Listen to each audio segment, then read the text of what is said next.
Uma boa noite a todos. Então, agora iniciamos a gravação aqui da nossa mesa, uma mesa que nós vamos falar um pouquinho sobre emoções adaptadas a essa pandemia. O título dessa mesa até é um questionamento sobre isso. Como assim? Como que a gente vai pensar emoções adaptadas a um momento tão delicado, né, na história que nós estamos vivendo? E ainda assim nós temos, eu acho engraçado porque nós tivemos no início da pandemia, assim, um contexto um pouco diferente, por exemplo, isso vai passar, logo nossa vida vai voltar ao normal, né, vai estar tudo em ordem, e o que nós fomos vendo, né, ao longo desse tempo todo que estamos ainda nessa pandemia, a gente foi percebendo que não, que ela não ia passar tão rápido, que as coisas a gente não ia acordar no dia seguinte com tudo de novo, do mesmo jeitinho que nós tínhamos, e aí a nossa responsabilidade enquanto psicólogos foi repensar esse processo e entender a saúde mental que estava já entrando em turbulência na vida das pessoas, porque a gente estava sofrendo demais com tudo que estava acontecendo, não via a vida voltar ao normal, e nós, então, lidando com uma série de demandas de saúde mental, de ansiedade, de depressão, e até condições maiores até do que isso. E o que foi acontecendo? A gente parou para pensar e falou, poxa, a gente tem muita pesquisa, muita coisa interessante na área de regulação emocional, nas áreas que vão trabalhar as adaptações a esses momentos difíceis, a momentos delicados que todos nós passamos, e tem sido pouco divulgada na psicologia. Às vezes nós continuamos com outro processo de terapias e esquecemos de algo que está sendo estudado e está sendo colocado em prática para que a gente consiga enfrentar esses momentos, para que a gente tenha emoções preparadas para tudo que a gente vai viver, porque a vida não tem como, né, pessoal? A vida não segue uma linear, não é linear, né? Do tipo, sempre vai acontecer do mesmo jeito. Não, a gente tem muita instabilidade, e instabilidade como essa, que nós nunca imaginamos que iríamos passar. Então, aí, como assim? Como que a gente adapta essas emoções? Como que a gente pode falar sobre isso? Como que existe saúde mental num momento tão complicado, né? Onde está todo mundo adoecendo, todo mundo com uma realidade tão difícil. Então, é disso que eu quero fazer, então, fiz uma pequena introdução só para sintonizar vocês aqui do que vai acontecer nesta noite. Agradeço, né, as nossas palestrantes, eu não vou falar mais, porque vocês já estão, os alunos aqui da Newton já estão cansados de ouvir em aulas, né, eles têm que ver gente nova, gente com outras experiências, e aí eu quero agradecer a presença da Juliana, a presença da Elisa, que estão aqui com a gente, que vão falar bastante sobre esse assunto. Obrigada, Matheus. E eu queria combinar algumas coisinhas. Nós vamos fazer assim, ó, a Juliana vai iniciar a fala dela, vou fazer a apresentação, né, e depois a Elisa também vai entrar, vai contar a experiência dela, vai falar a respeito desse assunto. No final, pessoal, a gente vai abrir, então, para perguntas, para conversar, para comentários que vocês sentirem necessidade aí, e aproveitem, claro, aproveitem esse espaço para agora que vocês estão com essas profissionais aqui, vocês têm a chance, então, de vasculhar mais ainda sobre esse assunto.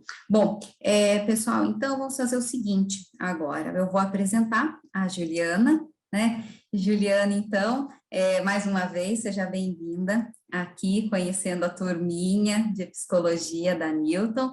Eu vou abrir aqui seu currículo, porque o currículo da Juliana é grande, eu tenho que ler devagarinho para vocês. Ó, a Juliana, ela é mestre em psicologia, cognição e comportamento pela UFMG, psicóloga pela Universidade Vale do Rio Doce, especialista em neurociências, neuropsicologia, psicologia da educação, com ênfase em psicopedagogia preventiva e atendimento sistêmico às famílias e redes sociais, formação e extensão em reabilitação cognitiva e terapia cognitivo-comportamental.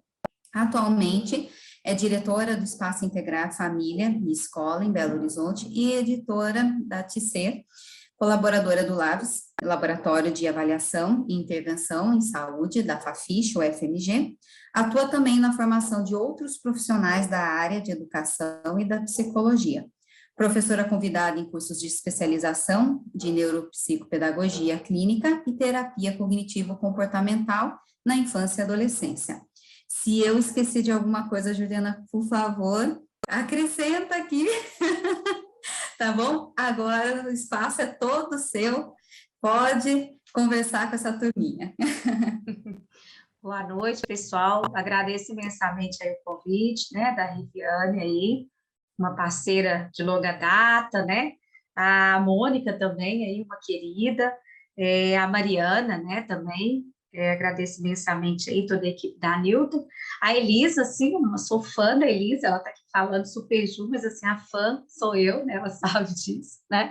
Então, assim, pessoal, vamos conversar um pouquinho, né? A Juliana, o que a Juliana mais fez nessa pandemia foi trabalhar com essa temática dentro do consultório, né? Gostaria de ter trabalhado até menos, né? Assim, só que a gente sabe o quanto que as coisas não estão fáceis, assim, realmente, né? Então, Mônica, obrigada. Então, eu vou compartilhar aqui com vocês os meus slides, tá? Mas vocês fiquem à vontade aí, né? As perguntas vão ficar para o final, vocês ficam à vontade aí para anotar o que vocês precisarem conversar comigo. Deixa eu só me ajeitar aqui também, né? Para a gente ficar aí, para eu ver também o bate-papo. Eu gosto, eu fico curiosa e desatenta, então você tem que bater o olho aqui e ver tudo, todo mundo, né? Então, alegria muito grande, vamos conversar, então, né, sobre as emoções adaptadas ao mundo em pandemia, né? Como assim? Achei esse tema muito legal, né? Desafiador, mas muito gostoso de conversar com vocês, tá? Então, se a gente pensar assim, quais são os desafios atuais, né? Assim, a gente já tinha alguns, depois da pandemia, né? Viraram tantos outros, tá? E eles chegaram, assim, na minha experiência, eu tenho uma experiência de prática clínica, né? Então, o meu fazer atual, né? A maior parte, né, do meu dia eu estou atendendo em consultório, né? Então, a pandemia trouxe para a gente, né? O distanciamento, né? Trouxe o voltar para dentro de casa, né? Tirou as pessoas do contato social, somos seres, né? Extremamente sociáveis, né?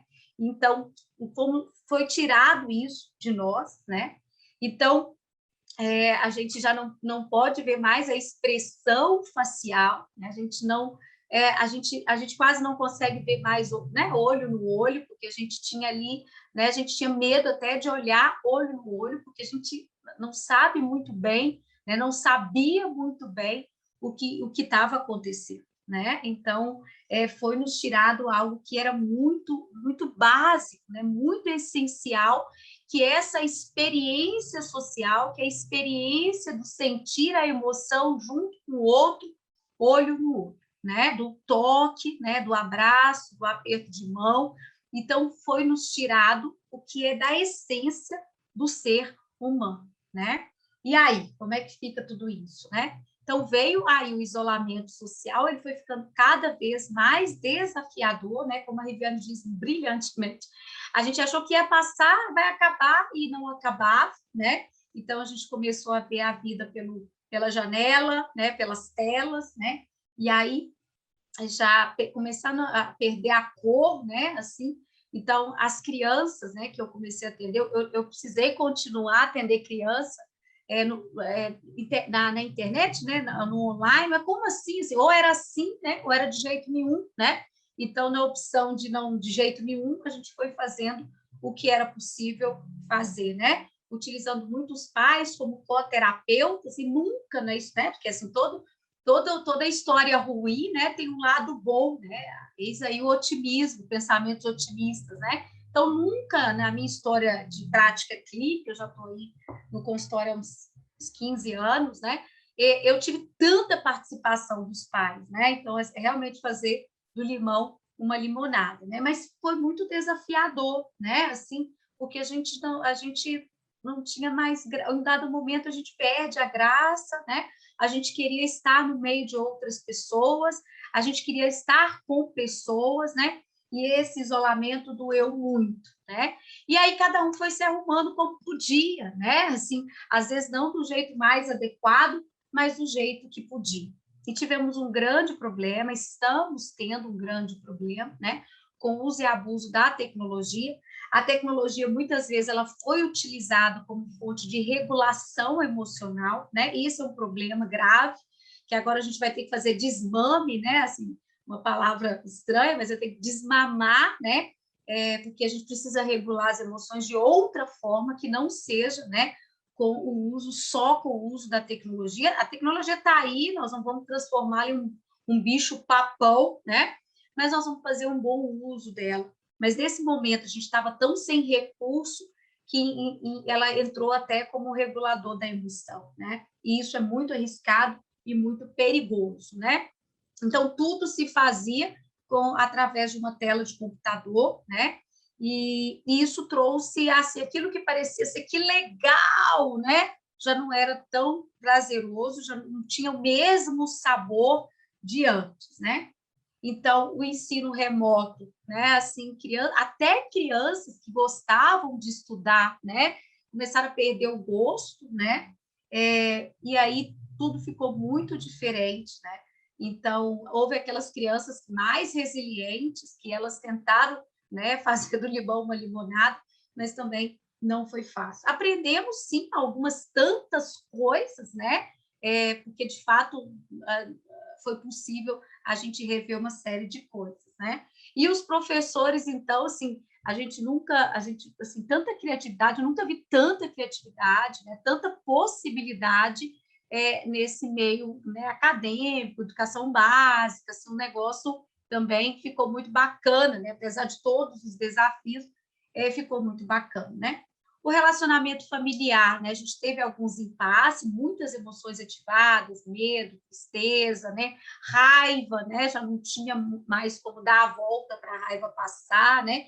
Já não tinha, às vezes, o trabalho para ir, para voltar, para dar aquela equilibrada, né? Então, estava todo mundo ali, todo mundo junto, né? Vivenciando, experimentando todas as emoções, né? E aí foi um momento de recriar também, né? A gente orientava muitas famílias de fazer coisas juntos, né? Desde um cozinhar até arredar o sofá, né? Então, as garagens dos prédios viraram um rodízio, né? De jogar bola na parede, né? Então, a gente teve que aprender a fazer menos com mais, né? Para tentar ativar também alegria, né? Esperança, né? Emoções agradáveis de sentir, tá? Então, foi um momento que a gente incentivou muito aquilo que não se fazia há tempo, sentar para ler um livro, né? Sentar para pensar junto em alguma solução de alguma, jogar jogo de tabuleiro, né? Então, cada um foi se reinventando e cada um foi vendo o quanto, né, era capaz de se recriar, de se reinventar, né? Para não ficar exposto só a essas emoções desagradáveis de sentir, que é medo, tristeza, né? Insegurança, raiva, né? Então, a gente foi oportunizando, né, que as famílias, que as escolas, elas dessem conta também de abrir um espaço para esperança, né? Abrir um espaço para alegria, tá? Bem, diante de tantas mudanças, e as mudanças foram abruptas, né? A gente identificou, sim, né, que houve um estresse, né? Então, houve mudança na nossa rotina, né? E quando tem mudança na rotina, né? O nosso cérebro, ele estressa, né? Então, gera alterações físicas, alterações emocionais, né? E foi preciso entender, né? Psicoeducar muito os pais, as escolas, as crianças, adolescentes, todas as idades, né? Que enfrentar a diversidade é uma habilidade importante e que pode ser desenvolvida, né? Então, nós trabalhamos muito com isso, com algumas estratégias de enfrentamento diante do desconhecido, do novo, né? mas que havia possibilidade que o nosso cérebro, apesar de estressar, né, ele também consegue retomar, né, fazer novas circuitarias, né, e para isso a gente precisa regular as emoções, né? Então, foi nunca, né, houve tanta urgência, né, de aprender a reconhecer e lidar com as emoções, né? Desenvolver estratégias para enfrentar essa insegurança, ansiedade e o desconforto que esse período, né, trouxe para todos nós. Ninguém ficou imune a essa situação, né?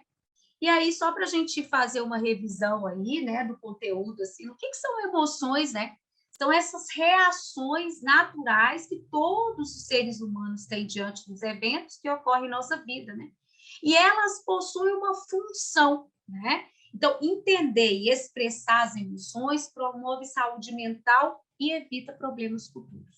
Então, nesse momento que a gente estava aprendendo a lidar, né? Principalmente nesse momento, que a gente estava aprendendo a lidar, criar, recriar estratégias de enfrentamento, foi muito importante, né, psicoeducar as famílias sobre o que são as emoções e para que servem as emoções, né? Então, assim, vários pais, meu filho está com muito medo, tá? O problema é o muito medo, mas o medo é super saudável, né? Quem teve medo colocou a máscara, né? Quem teve medo se protegeu, né? Então, o medo foi fundamental para a nossa sobrevivência nesse momento, tá? Então, eu dizia para os pais, pega leve, né? Vamos só dosar esse medo. Porque que bom, né, que ele está com medo, né? E eu espero que vocês também tenham medo, né?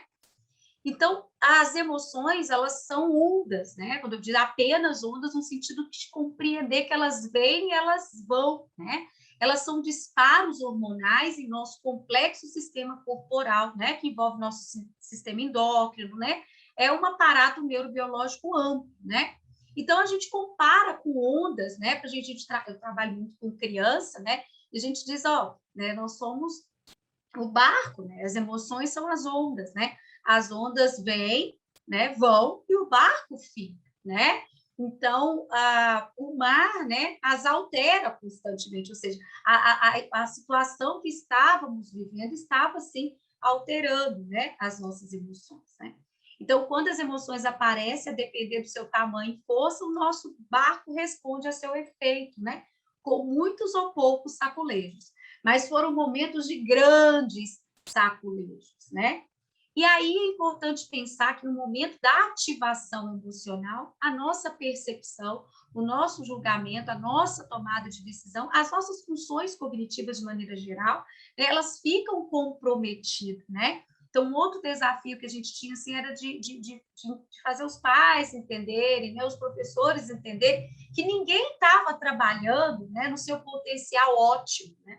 Estava todo mundo trabalhando menos cognitivamente. E tudo bem, né? Porque tinha medo ativado, tinha tristeza ativado, muito luto, muita perda, né? Então, que estava todo mundo ali trabalhando o melhor que podia, né? Então, isso também foi um trabalho importante de fazer, né? Então, a onda da emoção nos perturba, ela tira, assim, o nosso eixo e faz o nosso barco, né? O barco sacudir, né?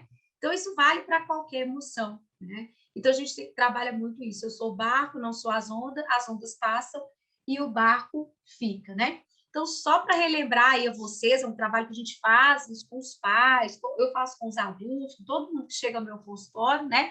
É psicoeducar as emoções. Para que serve cada uma dessas emoções básicas, né? Então, a alegria é uma emoção social, de alianças, bem-estar, né? O amor é conexão, é vínculo, né? O medo é para nos proteger, né? A tristeza para a gente parar, pensar, refletir, né? A raiva para a gente não ser invadido, para a gente não ser ultrapassado, né? O nojo para evitar que a gente seja contaminado, né? Então, a grande questão, principalmente nesse momento de pandemia, foi a gente entender definitivamente, né? Que o problema não está em sentir as emoções, né? A questão é a dose, né? O exagero ou a falta, né, dessas emoções, tá? Então, foi o tempo todo muito trabalhado, né? Psicoeducado, tanto a escola, os educadores, as famílias, as crianças, enfim, isso foi trabalhado muito, né? Que a psicoeducação o que são as emoções, para que servem as emoções, né? E a questão é a dose, né? Então, vamos trabalhar a dose de cada emoção, em cada circunstância, em cada experiência, a depender do funcionamento, né, de cada pessoa também, tá? E é muito importante a gente fazer um link aí com um tema tão falado, né, que é de competências socioemocionais, porque a gente vai trabalhar a regulação emocional, a gente vai trabalhar com as emoções, né, para que as pessoas sejam competentes, né, socialmente e emocionalmente, né, que isso sirva para um maior desenvolvimento de cada um, né? Então, mas o que seria competências socioemocionais, né?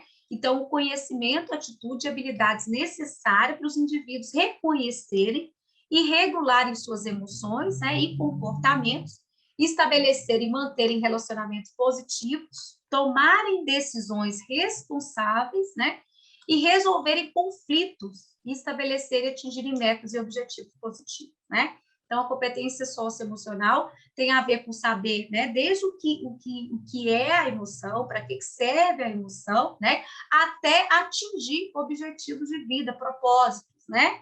Então, é uma competência muito importante, né? Algumas pessoas vão chamar de habilidade, outras chamar de competência, aí ainda não há um consenso na literatura, né? Mas a ideia é que a gente dê conta, né, de entender, compreender, nomear, regular, né, direcionar essa emoção para aquilo que ela veio comunicar, né? Até a gente resolver problema, atingir os objetivos que temos em nossa vida, né? O Instituto Ayrton Senna, ele tem sido um grande parceiro aí, né, no desenvolvimento dessa construção, na verdade, do conhecimento sobre competências socioemocionais, e eu sempre gosto de trazer também, né? Então, eles escrevem lá que são capacidades individuais que se manifestam de modo consistente em padrões de pensamento, sentimentos e comportamentos, né? Isso é muito definição também de traço de personalidade, né? É uma sobreposição conceitual que a gente tem hoje, inclusive o Instituto Ayrton Senna, eles trabalham, né, com a teoria do modelo, né, dos 5 fatores, né? Porque tem uma sobreposição grande mesmo, né? Então, as competências socioemocionais se expressam no modo de sentir, pensar e agir de cada um, né? Para que a gente consiga se relacionar bem consigo mesmo, com os outros, né? Estabelecer objetivos e persistir em alcançá-los.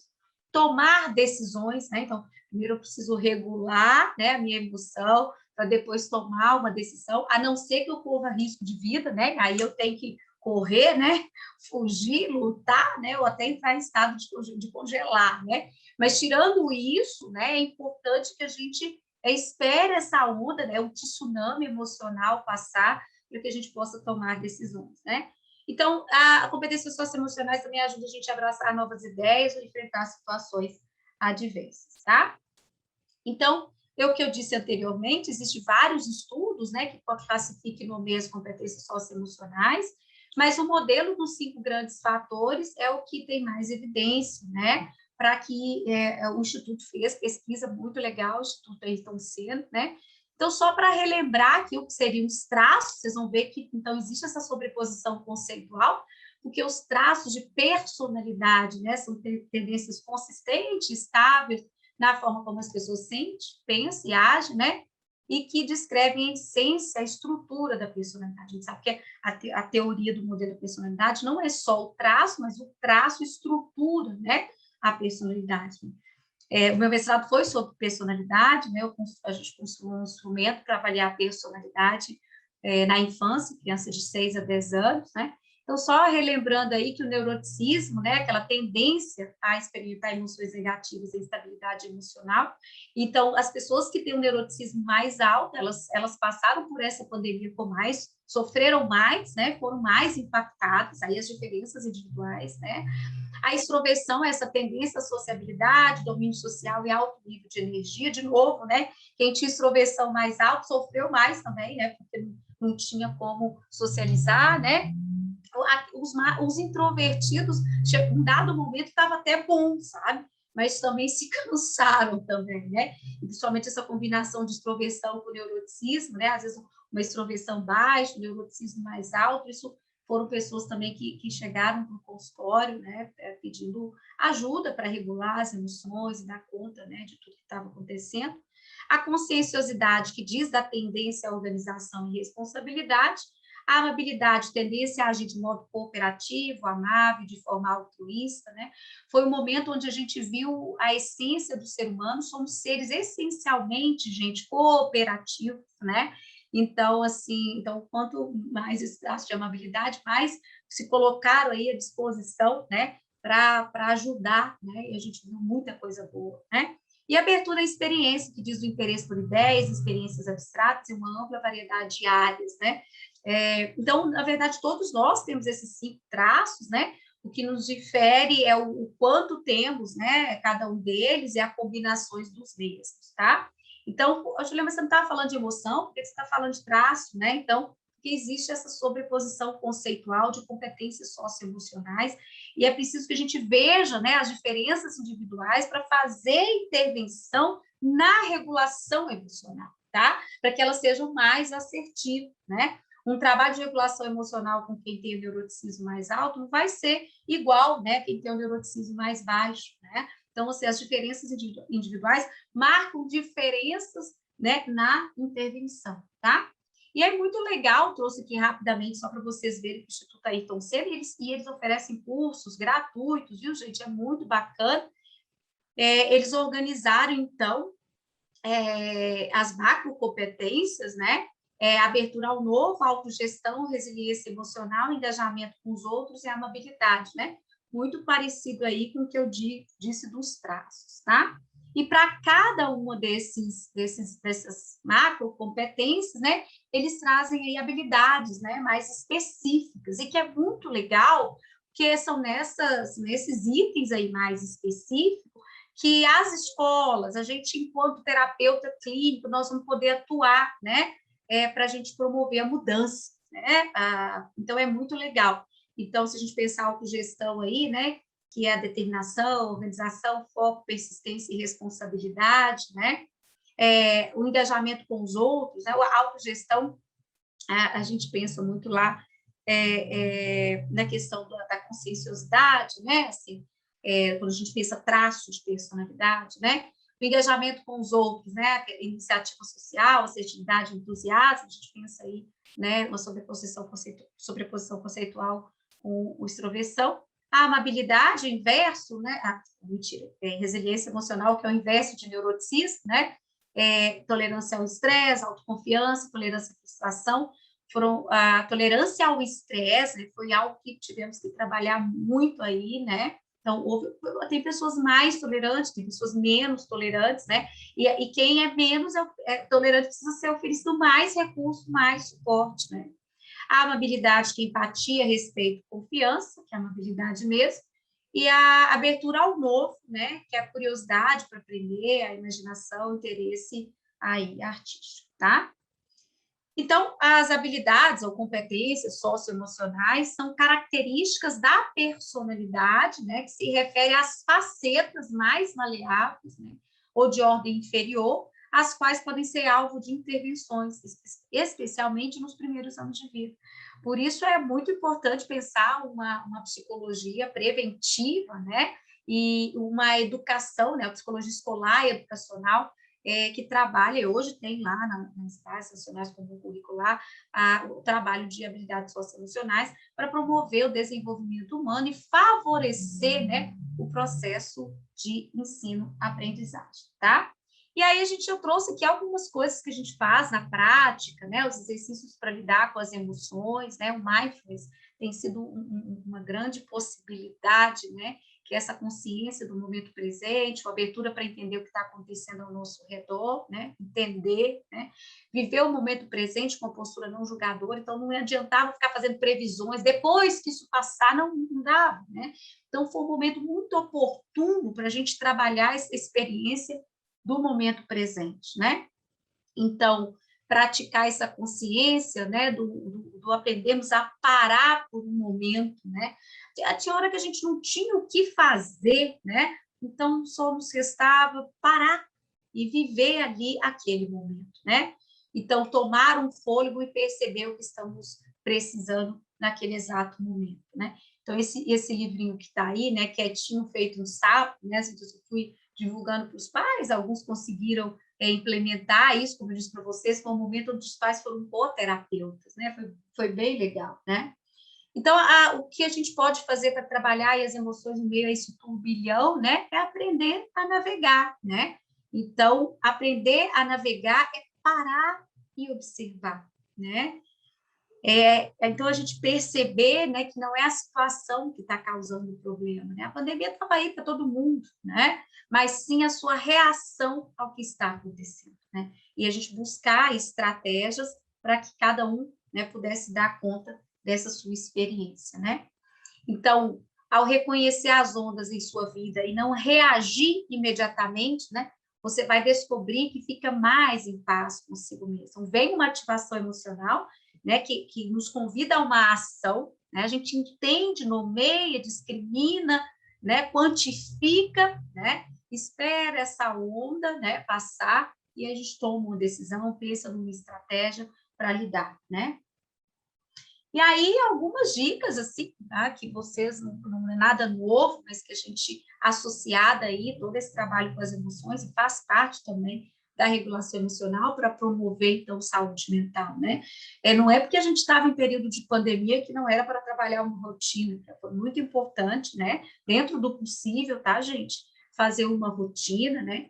A atividade física foi muito legal, né? Assim, que a atividade física era feita em casa mesmo, né? Assim, pular corda, né? Pôr chinelo, né? Então, aquelas coisas mais antigas, né? E que a gente precisou voltar a fazer, né?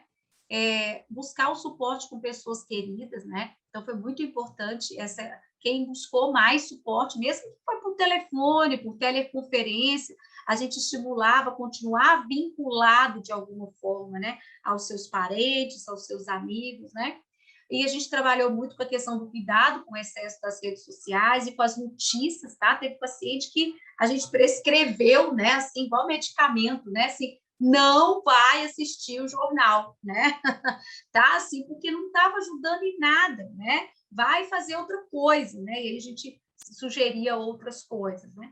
Reconhecer as suas emoções, evitar brigas, né? Então, a gente trabalhou muito com pare, pense, né? Semáforo, né? A gente não estava podendo andar pelas ruas, né? Então, vamos imaginar o semáforo, né? O vermelho é para parar, né? O amarelo para pensar, respirar, né? E aí o verde a gente pensa numa estratégia, numa solução e segue adiante, né? Então, cultivar novos aprendizados, né? Então, teve gente que aprendeu a cozinhar, né? Teve gente que aprendeu a bordar, né? Teve gente que aprendeu a pintar, né? Enfim, e diversificar. Foi um trabalho muito interessante que ficou claro o quanto que nós, enquanto seres humanos, precisamos parar de fazer sempre a mesma coisa do mesmo jeito, né? Então, foi um convite aí, essa pandemia foi um convite para a gente diversificar, tá? Eu estou trazendo algumas referências aqui, acabou que eu tinha deixado também uns artigos da Sepsias, que eu acho que eu não sei se eu estou falando certo, mas eu não sei o que aconteceu na hora que eu salvei, não apareceu a logo deles. Mas depois eu posso mandar para a Riviane, está faltando aqui uma referência, tá? Esses materiais aqui são que a gente utiliza muito na clínica para psicoeducar, né? É o material aí do Renato Caminha e da Marina Guzmão, né? Que é muito prático, né? A gente usou muito aí. O dado para terapeutas é um pouco mais teórico, assim, mas ele fala lá um pouco das emoções, né? E dos 15 passos da regulação emocional. Com as crianças, a gente tem uma literatura infantil muito bacana para a gente trabalhar, né? Então, esse material que psicoeduca sobre as emoções, então foi um momento que a gente usou e abusou, né? Como você fez, Juliana, né? Então, assim, com direitos autorais, né? Eu tenho todos esses livros lá no consultório, e aí eu escaneei para usar com aquele paciente, né? Então, assim, eu tenho todos, naquele momento eu pedi licença aos autores, né? Para fazer uma coisa direitinho, e para usar, mas, né, tendo o material em mão e sem ficar passando, né? Porque a gente precisa ter um carinho, cuidado aí com os autores, né? Esse material também da Carmen Beatriz, da equipe dela, material bem bom para trabalhar as habilidades para a vida, né? Porque assim, a gente trabalha as emoções, regula as emoções, e a gente precisa entrar com habilidades para a vida, para fazer a manutenção daquilo, pensar estratégias de enfrentamento, tá? Então, a gente usou muito esse material também. E o Coleção Jeito de Ser, que é da Bia, né, da Marcela, que foi minha orientadora no mestrado, e da Bia também, da Marcela Manso Alves, durante a pandemia, com essa história de tornar os pais coterapeutas, né? Então, fizemos um material bem bacana, psicoeducativo para os pais, sobre o jeito de ser das crianças, né? Para que a convivência ficasse ali, né, mais interessante, cada um sabendo como é o jeito de ser, né, do outro e aprendendo a lidar com essas diferenças, né? Aquilo que nos torna iguais e diferentes, né? Porque o 5 traços é para todo mundo, mas a forma como eles se combinam e funcionam, né, é diferente aí. Então, foi um curso que surgiu na pandemia, né, uma formação, e aí a gente foi trabalhar isso com os pais, foi uma delícia, né? Então, é isso, tá? Bem, assim, era isso tudo, né? Estava aqui preocupado com o tempo, que eu começo a falar e esqueço, mas eu acho que eu estou dentro do tempo. Agradecer mais uma vez aí os meus contatos, né? E é isso, né? Deixa eu interromper aqui. Muito obrigada, Juliana, sensacional sua exposição aí. Vocês viram, né, como que esse trabalho ele pode ser feito. A gente tem material, a gente tem condições teóricas para estudar. Vejam que interessante, né, pessoal? Então, assim, recursos nós temos. O que nós precisamos agora é colocar esse recurso em funcionamento para ajudar as pessoas, para ajudar nesse momento em que a gente vai organizar as emoções. Eu acho, sabe, Juliana, que ao longo da nossa educação, a gente é muito trabalhado, assim, no sentido de não reconhecer as emoções. Pelo contrário, até falar assim, não precisa ter medo, né? A gente foi muito educado, assim, nesse sentido, não precisa ter medo, não, para que isso? Você está exagerando. Às vezes eu escuto muito das pessoas que eu atendo um certo desconforto, que tentam falar das suas emoções e sempre são cortadas. A pessoa que está triste, que está com medo, que não está bem, logo vem alguém e fala assim, não precisa, não precisa sentir isso, para, bobagem, aconteceu coisa pior, né, em outro lugar, e aí você não consegue reconhecer sua própria emoção, você não nomeia, não contextualiza essa emoção, então você não sabe quando que ela vai ser boa, quando ela vai ser importante e útil, não consegue saber. A tal da dose, né, Riviane? Porque, assim, eu fazer supressão, eu apertar a emoção como se ela não existisse, né? A gente trabalha também com a metáfora do vulcão com as crianças, né? Imagina você apertar um vulcão, né? Não dá também. Uhum. Legal demais. É isso aí, eu estou vendo aqui muitas pessoas fazendo alguns comentários no chat. A Gisele perguntou aqui falando que quer adquirir os livros, né? Esses livros tem na Casa do Psicólogo, pessoal, né? Tem várias editoras também, né, Juliana? Isso a gente tem a livraria do psicólogo, né? Onde tiver material que trabalha com a psicologia, né? Com material de psicologia, isso vocês encontram esse material, né? Então eu gosto muito desse material com criança, com adolescentes, até adultos. Às vezes, alguns materiais a gente também usa desses recursos e o pessoal adere muito bem, porque é legal visualizar, o concreto é importante a gente utilizar. A Julia falando aqui, impossível a gente ouvir a Juliana e não se ver em muitos momentos nesses últimos meses, com certeza, com certeza. Principalmente a hora que a Juliana estava explicando ali sobre os tipos, os traços, né? A gente vai entendendo um pouquinho o que aconteceu com cada um aqui. É incrível mesmo, a gente acho que se conecta bem nesse sentido. Deixa eu ver aqui. Lá, o homem não chora. Gente, tem muita coisa na nossa cultura e na nossa educação que não nos deixa sentir emoção. Pelo contrário, aliás, falar de emoção às vezes é até frescura. Supressão, isso, né? Expressão da dor. Exatamente. Obrigada, já quero entender melhor e praticar. Isso aí, muito bom, pessoal. Então, Juliana, a Juliana vai ficar aqui com a gente. Então, se quem quiser, por exemplo, falar mais alguma coisinha ou fazer perguntas, depois a gente vai abrir com mais calma. E eu vou agora dar espaço, então, para a Elisa. A Elisa vem aqui contar a experiência dela, vai dar continuidade para a fala da Juliana aí também.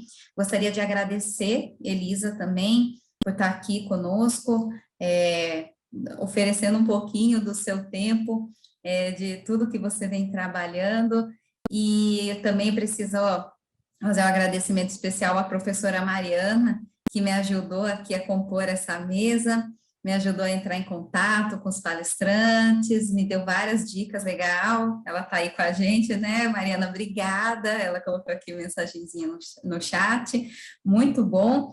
E aí, pessoal, vamos lá, então eu vou falar quem é a Elisa para vocês.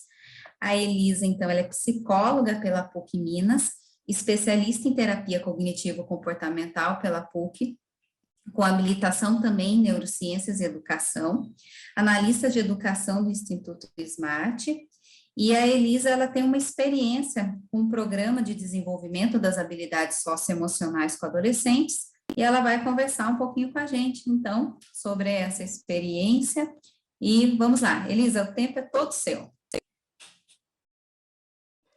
Muito obrigada, pessoal. Muito obrigada, professoras, pelo convite. É um prazer estar junto com essa equipe de novo, porque eu, a Juliana e a professora Mariana, a gente teve a oportunidade de trabalhar juntas no Labs, lá na UFMG. Então, é muito bom estar aqui, poder compartilhar um pouco com vocês da minha experiência. E antes da gente entrar nos detalhes, né, falando um pouquinho sobre mim, eu sempre gostei muito da área de psicologia de desenvolvimento, muito da área escolar, principalmente de crianças e adolescentes, e eu espero que a fala minha e da Ju hoje possa inspirar um pouco vocês a virem para essa área, porque quando eu olho, por exemplo, para a minha turma de psicologia da PUC, de 50 alunos, eu consigo contar em uma mão quem hoje trabalha com adolescente. E quando a gente fala, por exemplo, de lidar com emoções, lidar com regulação emocional, eu não consigo pensar em um público que precisa mais de ajuda com isso do que os nossos adolescentes, que já tem isso tão à flor da pele, tá cheio de mosquito aqui. Então, vamos começar primeiro falando um pouquinho para vocês o que é o Smart, que é onde eu trabalho hoje. O Smart é um instituto social, então é uma empresa do terceiro setor, e a gente trabalha com jovens talentos de baixa renda. Basicamente, a gente trabalha com adolescentes com altas habilidades e a gente tem um programa combo que a gente oferece para eles. Eles entram no nosso programa, a gente oferece a eles uma bolsa em uma escola de excelência. Então, por exemplo, o Smart aqui em Belo Horizonte, ele tem parceria com o Bernoulli, com o Colégio Santo Antônio, com o Magno. E, além disso, eles também têm acesso a um programa de desenvolvimento que é feito pelos psicólogos e pedagogos da nossa equipe. No caso, então, eu sou responsável pelo programa de desenvolvimento de 59 adolescentes de São José dos Campos, no interior de São Paulo, que é onde eu atuo ultimamente.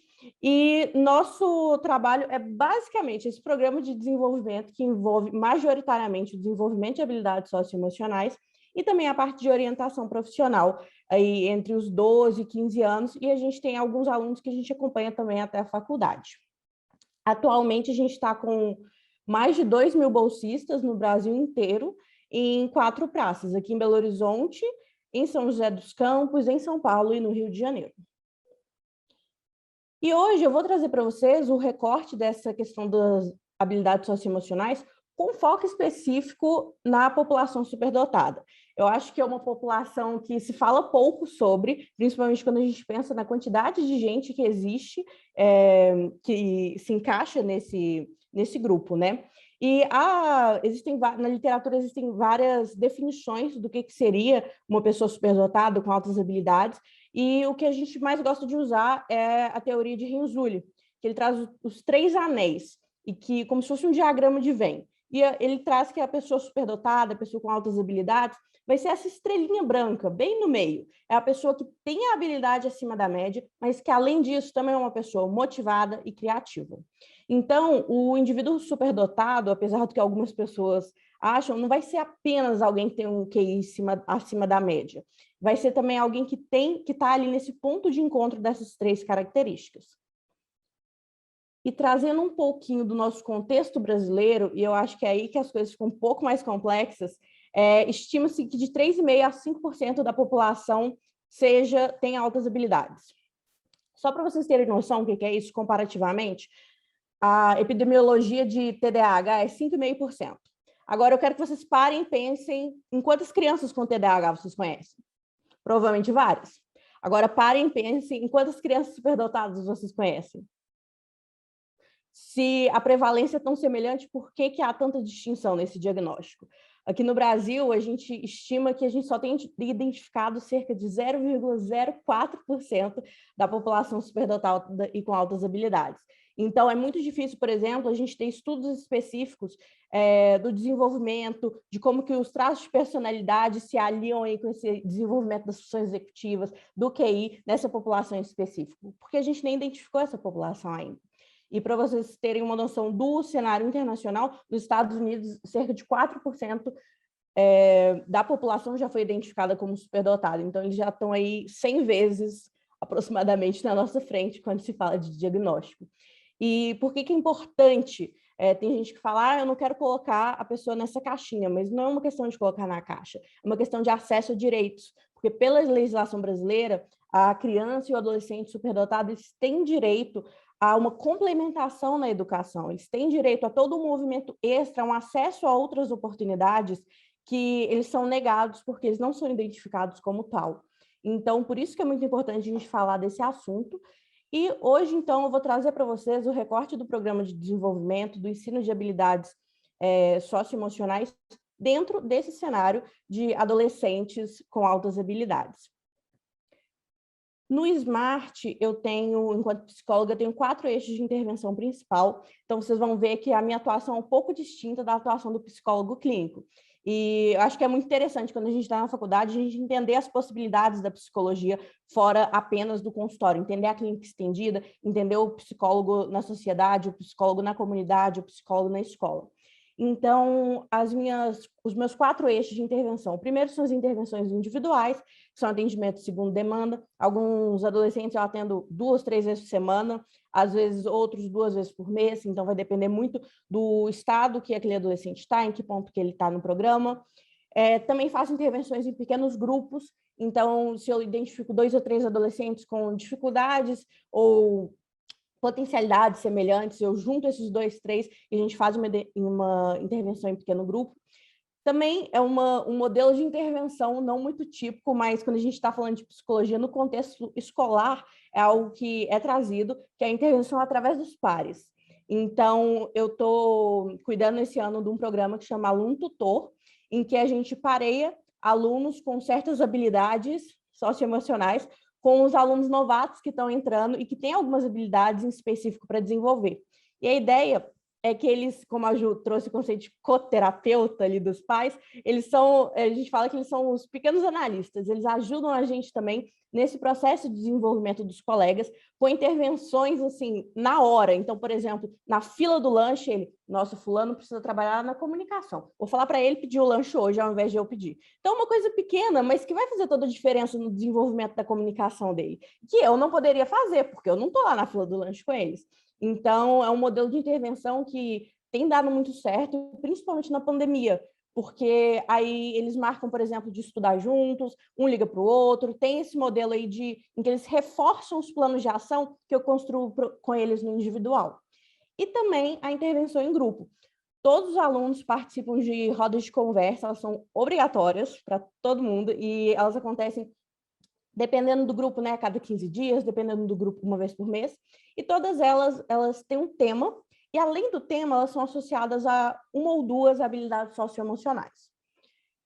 E falando de habilidades socioemocionais, eu fiquei super feliz que a Ju trouxe o CASEL, que é o Guia Colaborativo de Desenvolvimento Acadêmico, Social e Emocional, que é um guia desenvolvido por um grupo de pesquisadores americanos.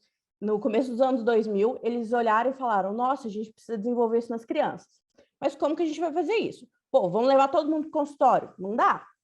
Então vamos capacitar as equipes das escolas para elas desenvolverem isso. Então, esse manual que eu trouxe referência no final, ele traz essa junção de, se a criança passa 1/3 do dia dela, às vezes metade do dia dela na escola, quem está na escola precisa ser parte dessa equipe de intervenção. E como minha atuação é muito dentro das escolas, eu atendo os alunos dentro das escolas parceiras, ou então na sede do instituto, a nossa atuação vai muito em conjunto com o que eles trazem. E então, só reforçando o que a Ju trouxe, que a gente trouxe a mesma linha teórica, né? Que as habilidades socioemocionais são um construto multidimensional, que tem variáveis emocionais, cognitivas e comportamentais. Por que é importante entender que as habilidades socioemocionais são multidimensionais? Porque, por exemplo, quando a gente pensa em habilidades cognitivas, em função executiva, é muito difícil a gente pensar, por exemplo, em uma decisão, em decisões responsáveis, sem pensar em flexibilidade cognitiva, sem pensar, por exemplo, em autocontrole, sem pensar no controle de impulsos. Então, sempre vai ter um aspecto cognitivo ligado àquilo, sempre vai ter um aspecto emocional ligado àquilo, porque a maneira como você está se sentindo naquele momento vai impactar na maneira que aquela função executiva é processada, que vai impactar no seu comportamento. E o mais importante sobre as habilidades socioemocionais é entender que elas são passíveis de serem desenvolvidas. Elas não são estáticas. Tem gente que acha, por exemplo, mas fulano nasceu cheio de empatia. Eu falei, olha, ele pode ter sido exposto a mais situações que promoveram o desenvolvimento disso. Ele pode ter até, às vezes, um componente ali da personalidade, mas dificilmente, normalmente, são passíveis de serem desenvolvidas. E por isso a importância da intervenção na infância e na adolescência. E, então, entrando aqui das habilidades principais que a gente trabalha, e aí depois eu vou entrar em cada uma para falar como que a gente faz as intervenções e quais foram as diferenças que a gente sentiu dessas intervenções no modelo online. Porque as demandas dos alunos, de como cada uma dessas habilidades foram acionadas, também mudou. Se a gente pensar nas habilidades socioemocionais, como, por exemplo, uma caixinha de ferramentas. Às vezes, quando você está numa situação, você vai usar a chave de fenda para poder desparafusar alguma coisa. Dependendo, você vai usar ela como alavanca para poder levantar alguma coisa. Então, a pandemia trouxe muito isso, da flexibilidade de usar essas habilidades. Então, são 5 habilidades principais que a gente trabalha com eles, tanto no individual, quanto nos pequenos grupos, no grupo grande, começando pelo autoconhecimento, que a gente traz aqui na teoria como a capacidade de reconhecer as próprias emoções, os objetivos de vida, os valores pessoais, bem como as potencialidades e limitações. E eu gosto muito que a Ju também trouxe esse amparo teórico. É muito importante, pessoal, quando a gente está falando de práticas em psicologia, a gente trazer o aporte teórico, porque senão o exemplo que você traz pode ter significados diferentes. Então, é sempre importante, quando a gente está construindo uma prática, uma intervenção, a gente tem um embasamento teórico para justificar por que a gente faz aquilo daquela maneira.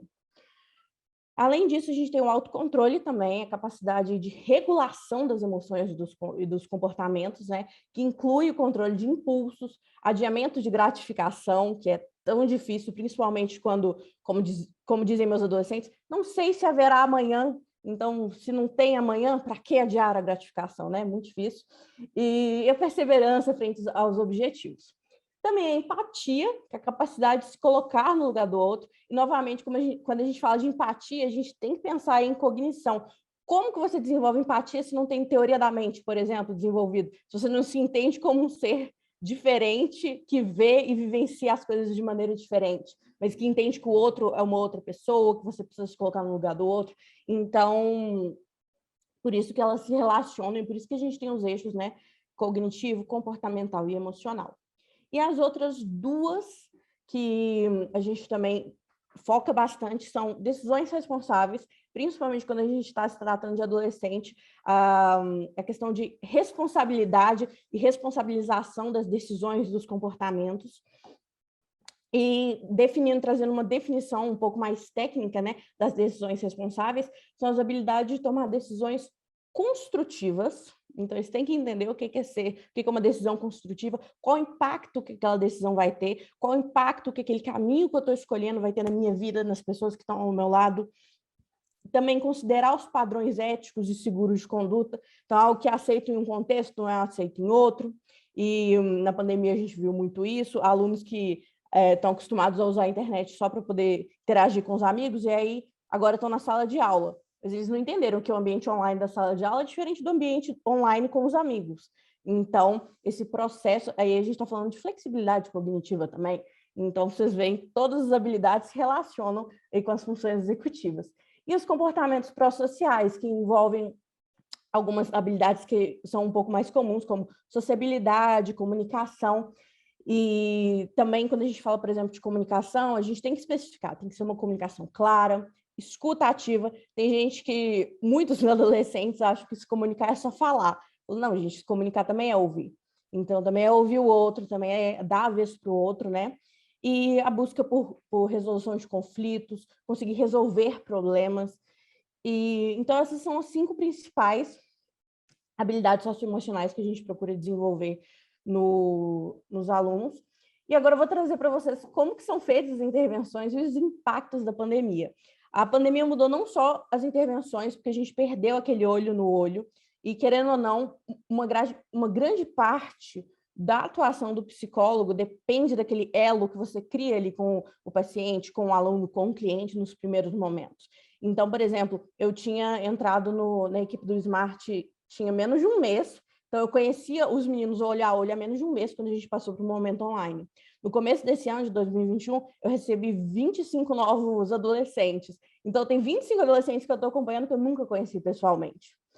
E eu acho que isso, para a gente que constrói o nosso contato e nossa formação de vínculo humano, tanto através daquela interação proximal, foi um desafio gigantesco estabelecer esse tipo de vínculo e de relacionamento com os adolescentes, com os clientes, com os pacientes, sem nunca ter visto eles antes, né, pessoalmente. E como eu expliquei anteriormente também, foram necessárias ser feitas mudanças na maneira como essas habilidades eram mobilizadas. Então, tomar uma decisão responsável no presencial tem uma cara diferente de tomar uma decisão responsável online. E, às vezes, eles demoravam um pouco para poder entender isso. A gente demorou um pouco para entender isso.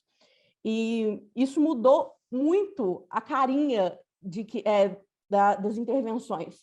Porque a gente teve, quando a gente fala, por exemplo, de comportamentos, os comportamentos online, tem toda uma gama de comportamentos diferentes que, às vezes, a gente nem entendia. Então, assim, dos profissionais, foi uma corrida para a gente se apropriar mais do que eles fazem online, do que é isso, de como que funcionam essas ferramentas, para que, já que agora esse vai ser nosso ambiente, né, nesse último ano e meio, já que esse é o nosso ambiente, a gente também precisa saber linguajar, saber onde é que eles estão, o que eles estão fazendo, como que funciona. E como a Ju trouxe, nunca foi tão necessária a mobilização da família, porque a gente estava longe, a gente não via mais os meninos pelos corredores, eu não via mais eles, por exemplo, no intervalo, não encontrava mais adolescente chorando no banheiro, que é uma ocorrência comum quando você trabalha com adolescente. Então, assim, eu dependia muito dos pais também para poder, às vezes, trazerem alguma questão, algum ocorrido, para poder também auxiliar no processo de reforço de alguns hábitos, da execução do plano de ação. E, então, vamos entrar agora na parte prática.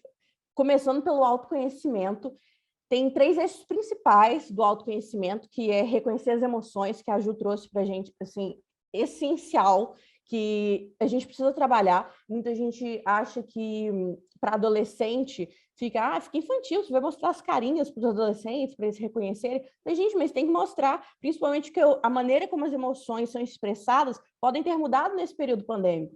Então, eu tinha alunos que falaram, Elisa, eu estou tendo crise de choro, eu não sei por quê, eu só choro quando eu estou triste. Eu falei, nossa, mas vamos entender, então, o que você está sentindo nessa crise de choro? E o choro, na verdade, estava associado à raiva, ela estava com raiva porque ela não podia sair, ela estava com raiva porque ela queria ver o colega, queria ver o namorado, não queria mais ver a cara dos pais. Então, o processo de reconhecer as emoções, quando a gente está falando em contexto pandêmico, muda, porque a cara das emoções também muda. E identificar o que a gente está sentindo, como que aquilo se manifesta na gente e como lidar com a emoção nesse momento. Então, assim como a Ju, a gente também usou muito pare, muito semáforo, principalmente para evitar um desgaste ainda maior das relações familiares.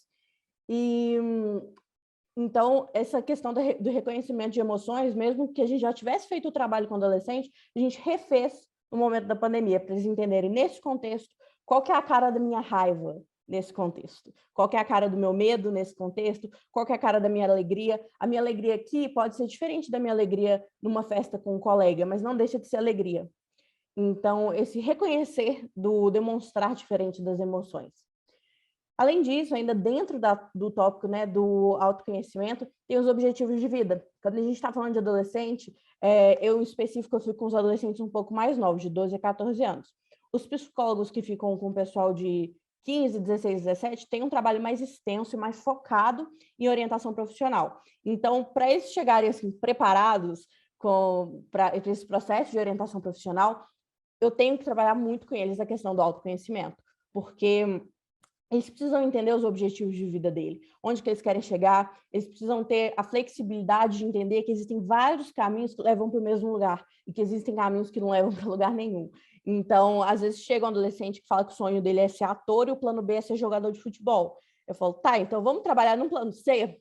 Então, é uma questão de definir os objetivos de vida baseado não só na personalidade, mas nas coisas que ele gosta, nas coisas que ele tem interesse, e também como motivador. Nesse momento da pandemia, esse processo de autoconhecimento, de definição de objetivos de vida, se tornou um motivador para quando eles saíssem daquele processo, um motivador para continuar estudando para o Enem, mesmo que o Enem não acontecesse, um motivador para continuar pensando e sonhando com a faculdade, um motivador para continuar sendo, poxa, eu quero ser o primeiro da minha família a fazer faculdade, eu quero ser o primeiro da minha família a formar no ensino médio.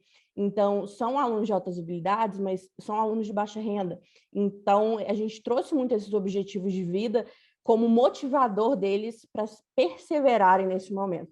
Obviamente, a gente fez um trabalho extenso de acolhimento, que eu falo 100% das intervenções eram assim, intervenção, acolhimento, intervenção, acolhimento, intervenção, acolhimento, porque foi um momento, está sendo, né, um momento muito angustiante. Eu acho que principalmente para as famílias de baixa renda, que são famílias que às vezes falavam, a gente não sabe o que a gente vai comer amanhã, como é que eu vou estudar se eu estou com fome, ou então acabou a luz aqui em casa, como é que eu vou assistir aula se eu não tenho energia? Como é que eu vou ter internet se eu não tenho energia? Então, assim, quando a gente fala de necessidades básicas e de momentos muito difíceis, a importância de ter esses objetivos aí como sonhos, como motivadores para a construção desse caminho. E também potencialidades e limitações. A gente trabalha muito com eles o mapa de forças e fraquezas, que é uma ferramenta para você poder, que eu dou para eles irem construindo de maneira orgânica no dia a dia, forças e fraquezas que eles identificam no dia a dia deles. Então, eles deixam a folha do lado, assim, da mesa, ou então na primeira página do caderno, e eles vão anotando à medida que eles vão percebendo, em sala de aula, com os colegas, com os professores, com os pais. E aí, depois a gente vê como que a gente pode usar essas forças para poder auxiliar, compensar, modificar, né, essas fraquezas, essas dificuldades. E como que elas se manifestam? Às vezes, 3 alunos são muito bons em comunicação, mas cada um é bom na comunicação de uma maneira diferente. Então, ajudá-los a ver que as habilidades têm caras diferentes em cada um. Elas não necessariamente se manifestam da mesma forma. Outro ponto muito importante que a gente trabalha com eles é a questão da empatia. Eu acho que nesse recorte de alunos com altas habilidades, essa é uma das habilidades que às vezes vem menos desenvolvida, simplesmente porque eles são pouco expostos a situações passíveis de se desenvolver empatia. Muitos desses alunos, às vezes, por exemplo, são excluídos da sala, o professor coloca ele no cantinho para ele fazer atividade separado, ou então ninguém quer fazer trabalho com ele porque ele faz mais rápido, ou então o pai, ao invés de colocar ele, por exemplo, num esporte de grupo, num futebol, num vôlei, algo do tipo, coloca ele numa aula de computação, que não é que não seja bom, mas continua expondo ele a habilidades que ele já tem e não o expõe a situações em que ele pode desenvolver habilidades diferentes. Então, eu acho que a questão da empatia é uma das que vem com um defalque maior quando eu recebo esses alunos com 12 anos. E uma das principais intervenções nesse sentido é a intervenção através dos pares. Então, o tutor, quando o aluno é colocado no papel de tutor, ali quando ele está já no 2º ano do programa, a gente coloca eles como tutores de quem está entrando, primeiro que traz eles para o papel de protagonista. Então, a gente insiste muito no Instituto de que os alunos, os adolescentes têm que ser o protagonista, eles têm que ser o motivador da própria mudança. Não adianta nada a gente ter sonhos gigantes para o aluno se ele não tiver aqueles sonhos gigantes, se ele não quiser fazer algo a respeito. Então, a gente coloca eles nessa posição de tutor e aí ele vai reviver, ele vai ver por outros olhos aquela vivência que ele teve nos anos iniciais. Ele vai olhar para o mais novo e vai se identificar através daquele processo semelhante pelo qual ele passou. Então, faz um resgate da experiência da entrada deles no programa e isso auxilia tanto, né, no processo de aculturação dos novatos, quanto nesse desenvolvimento de empatia, de reconhecimento nos alunos mais velhos. Outro processo de intervenção também que tem dado muito certo é, por exemplo, pequenos grupos de monitoria. Eu estava com 2 adolescentes que os professores da escola parceira entraram em contato comigo e falaram: olha, a gente está com um problema muito sério com eles em sala de aula, porque quando alguém levanta a mão para fazer pergunta, eles vão lá e zoam a pessoa. Eu falei, nossa, meu Deus. Aí eles ficam desdenhando dos colegas, e aí quando tem trabalho em grupo, eles fazem mais rápido, levantam e vão embora. E eu falei, nossa, então vamos lá, vamos ver o que está acontecendo, vamos investigar, né? Aí eu chamei os dois para conversar, e eles, oi, Elisa, mas a professora explicou, como assim ele não entendeu? Ele deve estar, né, zoando com a gente, ele está atrasando a aula. Então, eu falei, meu Deus, são alunos novos, têm 12 anos, eles não conseguiam entender que o outro colega tinha um ritmo de aprendizagem diferente. Falei, então vamos fazer assim, ó, vocês são muito bons em matemática? Beleza. Então, vocês vão liderar um grupo de monitoria de matemática, vocês vão ajudar quem está com dificuldade. E, a princípio, parece uma intervenção, assim, super boba, algo simples, mas depois de um mês fazendo essa monitoria 2 vezes por semana, eles viraram para mim e falaram assim, Elisa, não é que eles tinham dificuldade mesmo de entender a matéria? Eu falei, pois é, né? Então, algo que para a gente é tão óbvio, mas para eles, entender por si só que o processo de aprendizagem do outro é diferente do deles, foi assim, um passo gigante no desenvolvimento da empatia dele com os outros. Porque como que você vai se colocar no lugar do outro se ele não valida o lugar do outro? Então, é uma intervenção que quando a gente está pensando aí em adolescentes em contexto escolar, a gente tem que ver como que, por exemplo, as forças acadêmicas desse aluno, como que a gente pode usar o fato de que ele é bom em matemática para poder ajudar ele a desenvolver empatia. Então, eu acho que essa que é a jogada, é muito de ver quais são as forças, quais são as potencialidades daquele indivíduo e como que isso pode ajudá-lo no desenvolvimento das outras questões. E um outro programa que a gente está agora muito forte também é de psicologia positiva. A gente tem os momentos de reflexão, alguns exercícios em grupo de autopercepção. A gente está usando um conjunto novo de formulários aí também de escalas de autopercepção. Então, os alunos estão fazendo um exercício consciente de pensar em si no grupo, e a gente está fazendo algumas atividades que promovem a mudança de perspectiva, que mobilizam esse esforço deles durante a semana. Então, na psicologia, por exemplo, clínica, a gente fala muito de tarefas. Quando a gente fala nesse contexto escolar, a gente tem que pensar em algumas atividades que eles podem executar durante a semana para eles continuarem pensando naquele conceito durante a semana. Então, por exemplo, quando a gente fala de gratidão, a gente faz alguns exercícios de gratidão com eles, para eles fazerem um caderno do agradecimento, para refletirem sobre o dia, refletirem sobre as coisas positivas, e aí, na outra semana eles têm que reler esse caderno, os registros que eles fizeram, e eles compartilham com o grupo, escolhem um dos itens, compartilham com o grupo, e aí isso dá para eles perspectiva do que eles já estão alcançando, do que eles já estão conquistando, uma questão também de valorização da própria jornada. Falando aí de decisões responsáveis, eu acho que essa foi um dos itens que mais mudou a carinha quando a gente fala desse período de pandemia. Porque a decisão responsável, quando a gente está no presencial, às vezes é dizer não para uma droga, quando a gente está falando de adolescentes, às vezes é dizer não para uma droga, dizer não para uma bebida, dizer não para o colega que está pedindo cola. Mas decisões responsáveis, quando a gente está no contexto online, elas são um pouco diferentes. A interação online tem uma velocidade muito mais rápida do que a interação presencial.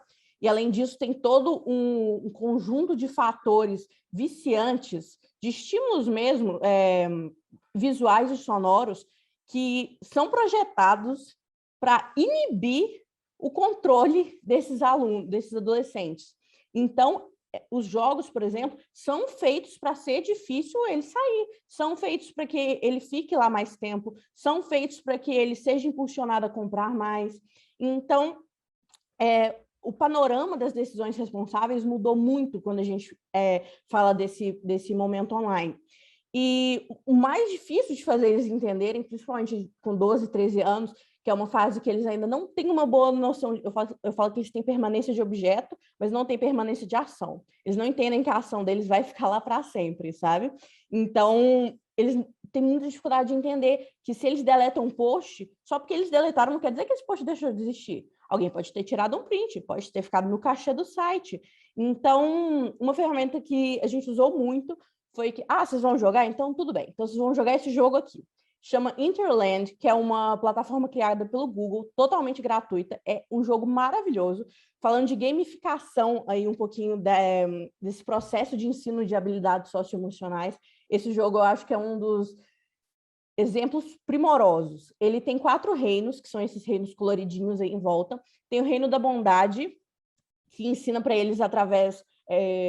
são quizzes, e aí depois tem um joguinho que parece o Mario, e ensina para eles, por exemplo, a importância de ter respeito com os colegas online, que uma interação, quando você interage com uma foto, por exemplo, rindo de um colega, interage com a reação de rir, aquilo quer dizer que você está rindo daquilo que foi postado. Então, para eles entenderem a força de cada uma dessas interações, e que como do outro lado da interação tem uma pessoa.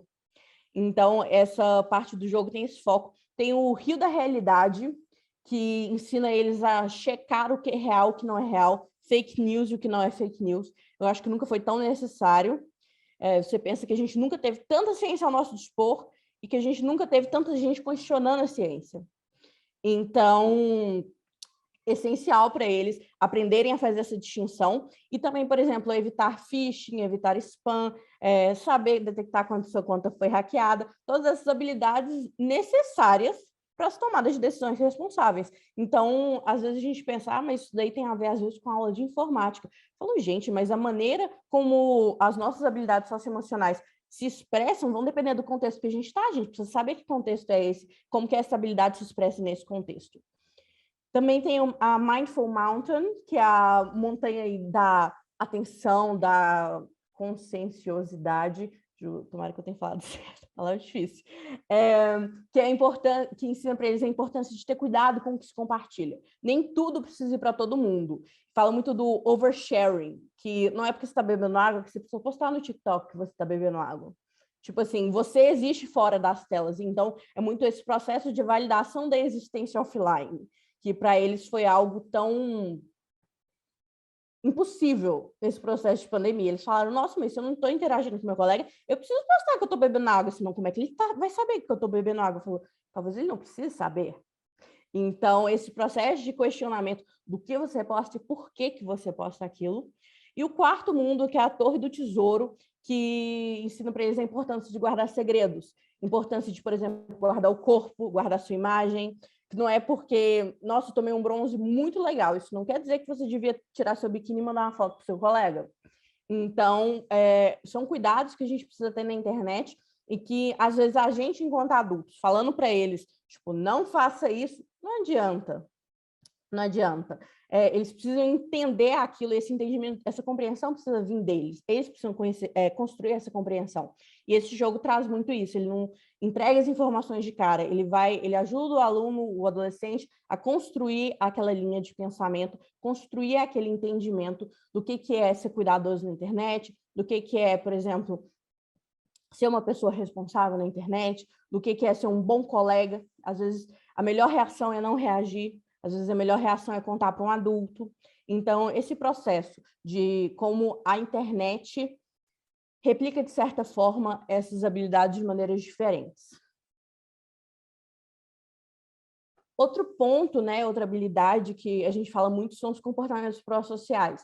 Tem muita gente que tem a impressão errônea de que crianças superdotadas nossa, eles devem ser péssimos em comportamentos pró-sociais. Falo, gente, não, pode até haver uma correlação, mas não tem causalidade. Isso daí eu te garanto.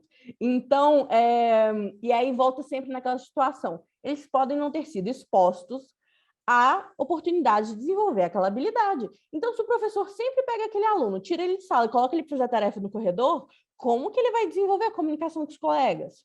Se o professor já ostraciza ele, como que ele vai desenvolver a sociabilidade? Se ele passa, às vezes, hoje no ensino público, a gente tem ensino integral, ele passa mais de metade do dia na escola.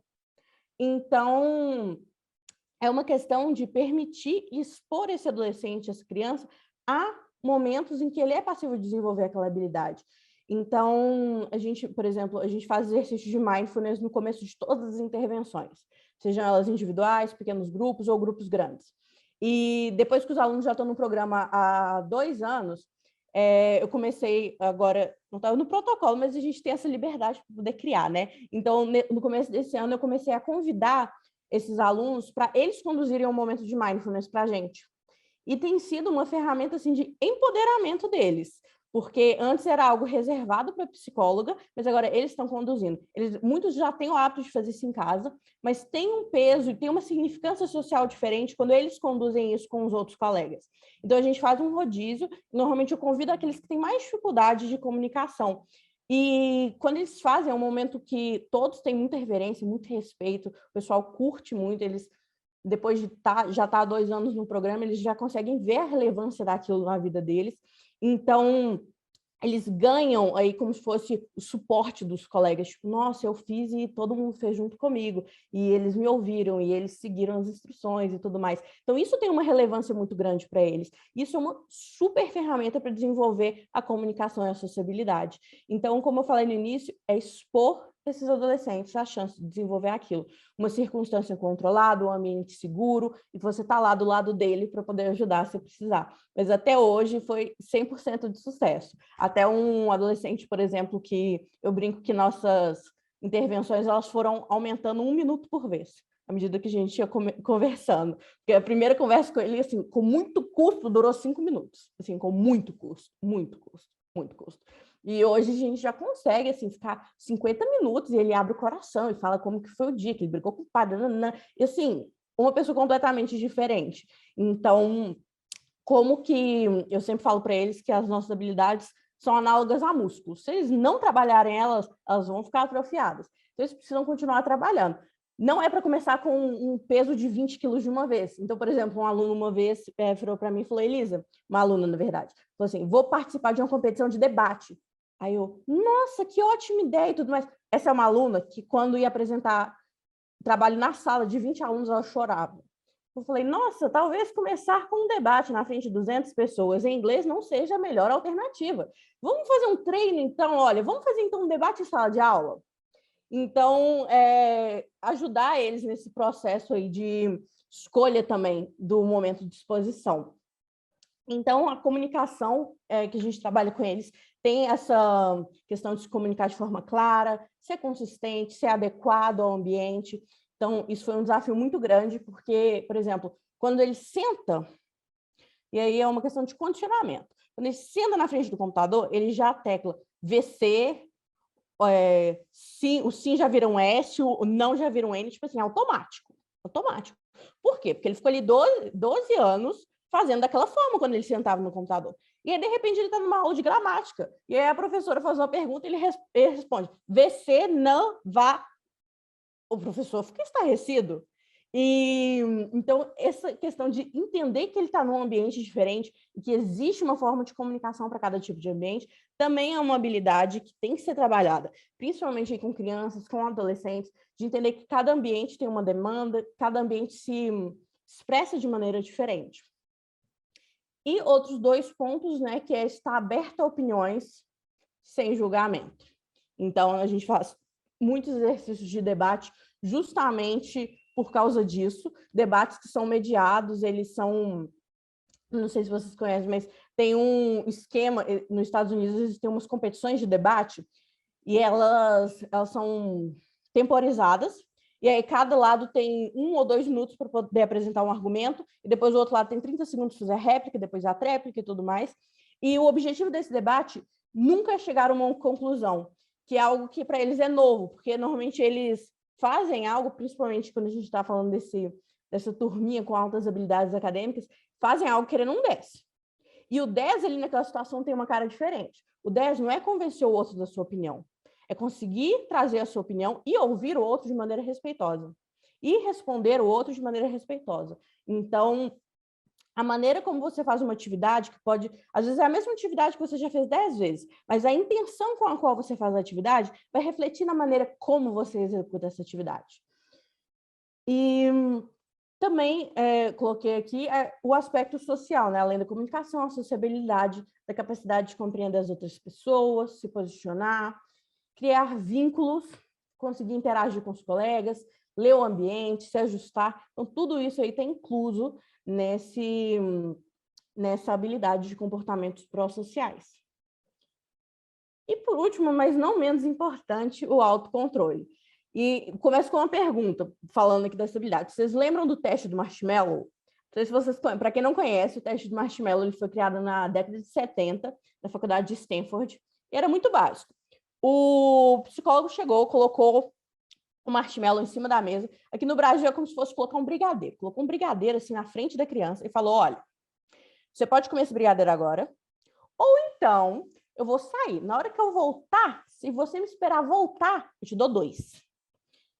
E aí ele sai da sala e ele fica olhando a criança lá com o marshmallow, né, na frente, fica olhando através do vidro. E as crianças, assim, cheiram o marshmallow, lambem o marshmallow, beijam o marshmallow, faz carinho no marshmallow. Algumas crianças comem o marshmallow, não conseguem esperar. Outras conseguem esperar e aí depois ele vem e elas ganham 2 marshmallows.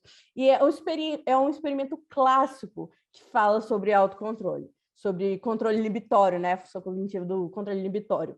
E quando a gente está falando aí de autocontrole, no contexto de habilidades socioemocionais, tem uma definição um pouco mais ampla. Envolve, sim, controlar os impulsos, mas também perseverar, envolve lidar com o adiamento da gratificação.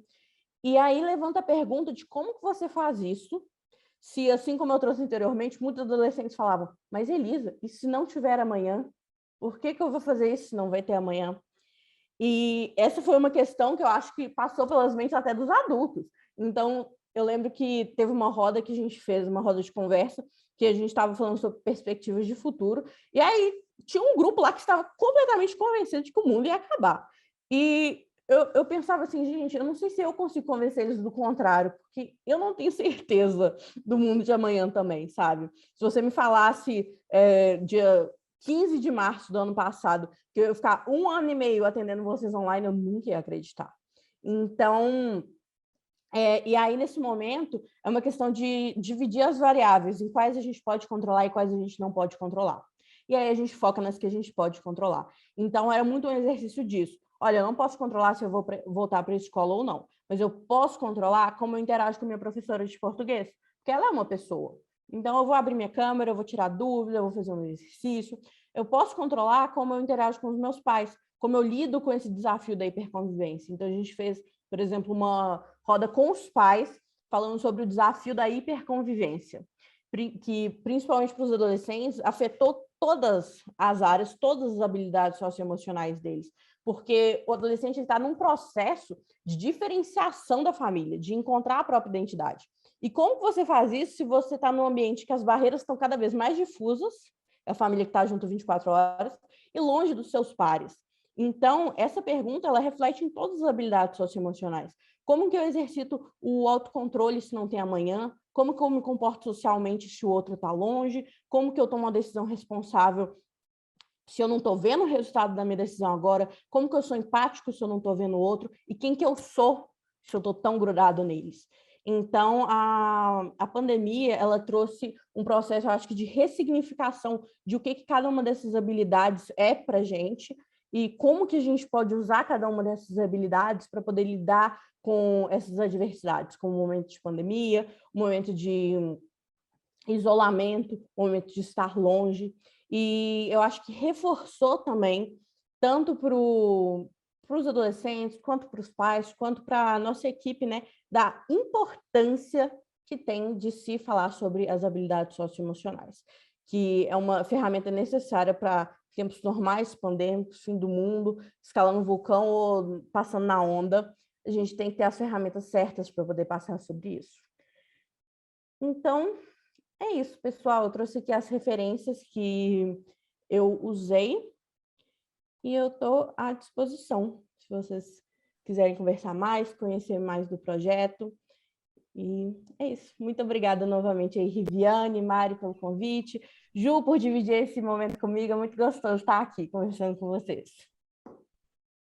Oh, nossa, Elisa, eu só tenho... Quem tem que agradecer sou eu aqui, a Mariana, que tivemos essa oportunidade de conhecer o seu trabalho e, principalmente, né, agregar ao conhecimento. Que gostoso, né, gente? É muito bom sentar numa noite aqui e escutar a Juliana e Elisa E assim, enquanto vocês estão falando, eu estou aqui pensando, eu posso fazer isso com atendimento tal, posso pensar vai agregando para o que a gente faz, né, assim, no dia a dia, enquanto psicólogos. Eu tenho certeza que os alunos aqui que estão nos escutando estão pensando nos estágios, estão pensando no que eles vão estudar, o que eles vão fazer. Então, é muito gostoso estar aqui pensando não só teoricamente, mas nas práticas que a gente exerce. E aí eu vou olhar aqui então agora o chat, eu vi muita gente falando, está cheio de mensagens novas, mas eu quero dar uma olhadinha aqui antes. O pessoal, a Laura que falou que da superdotação, né, das questões cognitivas, como a criatividade, habilidades sociais, sim, muito, né, essas questões. Tem uma questão aqui, ó. Quais são os critérios que são avaliados que identificam um adolescente ou criança como superdotado? Vai para a Elisa, Então, na legislação brasileira, a superdotação ela é dividida em categorias. Então, você tem, por exemplo, superdotados acadêmicos, tem os superdotados psicomotores, os superdotados da área musical. Então, vai depender muito do contexto. No contexto do SMART, quando a gente está fazendo o processo seletivo dos adolescentes, é feita uma avaliação psicológica, então tem avaliação de indicadores de QI, mas também tem uma avaliação psicológica com uma equipe de psicólogos, tanto individual quanto em grupo, para poder avaliar a questão da motivação, criatividade, autonomia e esses aspectos um pouco mais subjetivos da criança. Então, é um processo bem extenso, ele normalmente começa em maio, junho, ele vai até novembro, e ano passado, no ano retrasado, a gente teve 25 mil inscritos para 200 vagas. Então, a gente mobiliza aí uma equipe gigante de psicólogos para poder identificar esses alunos e dar a eles oportunidade para trabalhar e crescer nessas potencialidades. Eles têm Instagram, gente, é Smart Oficial, Smart com I, Smart Oficial. Então, podem seguir lá, que inclusive hoje saiu a lista de quem vai para a avaliação. Então, estamos legal aí, ó. A Laura voltou a falar que também acredito muito nesse foco das potencialidades e também na cooperação. Um aluno ajudar o outro, sim, Elisa falou bastante sobre isso, né? Muita gente elogiando aqui no chat. Deixa eu ver onde aparecem mais perguntas. Riviane, muito legal essa história da cooperação, né? Porque eu falei que somos essencialmente cooperativos, né? E a Elisa vem e fala, né? Isso é essência, gente, nós somos essencialmente cooperativos, né? Essa é a nossa essência. Sociais. Né? Então, assim, é um negócio que já está e a gente vai lapidar, desenvolver, ampliar, né? Um negócio assim. E é isso, né? A Elisa foi falando e foi me ativando esperança, né? Eu até coloquei aqui na caixa de mensagens, assim, foi um momento onde foi muito bom poder trabalhar a esperança, né? Como ato de esperançar um processo ativo, né? E não passivo de esperar, né? Assim, no sentido de que o que eu posso fazer de melhor nesse momento, desde uma prática de mindfulness, né? Assim, autorregulação, né? Essa coisa do autoconhecimento. Então, assim, eu particularmente, assim, eu, depois de tudo, né? E chegando nesse momento, assim, nós nos tornamos humanidade melhor. Assim, quem aproveitou, né?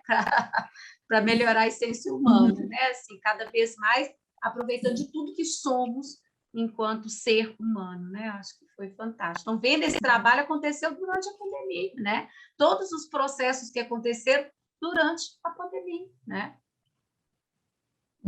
E eu achei muito legal também o que vocês trouxeram, pensando nessa questão da cooperação, o quanto é difícil, no caso de adolescentes, que eles têm uma necessidade de buscar sua própria identidade, então eles precisam de um lugar individual, eles precisam trabalhar ali, talvez, até um momento que eles ficam até mais, assim, contidos, né? É um momento que muitos adolescentes, eles vão até para os quartos, eles ficam mais quietinhos, eles precisam, né, parece que ficar muito próximos de si mesmo, só que com essa pandemia explodiu uma necessidade muito grande dos grupos e de estar mais empático com o outro, de tentar ajudar, de tentar buscar uma relação, uma habilidade social, coisa que para eles funcionava quase, como eles se viam todos os dias na escola, era quase uma bobagem, né? Era uma coisa cotidiana,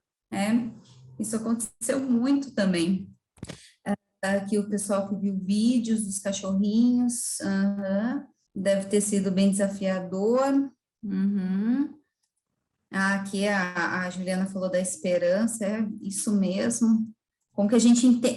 Eu queria até fazer uma pergunta para vocês, como que a gente entende? Porque, pessoal, sabe, é uma das coisas que eu percebo quando a gente fala de competências socioemocionais, regulação emocional, e a Elisa até trouxe um pouquinho do trabalho dela também na psicologia positiva, e o nosso grande dilema hoje, enquanto psicólogos, é tentar mostrar um pouco, não só para a sociedade de um modo geral, mas principalmente para a sociedade acadêmica, da própria psicologia, a necessidade desse trabalho.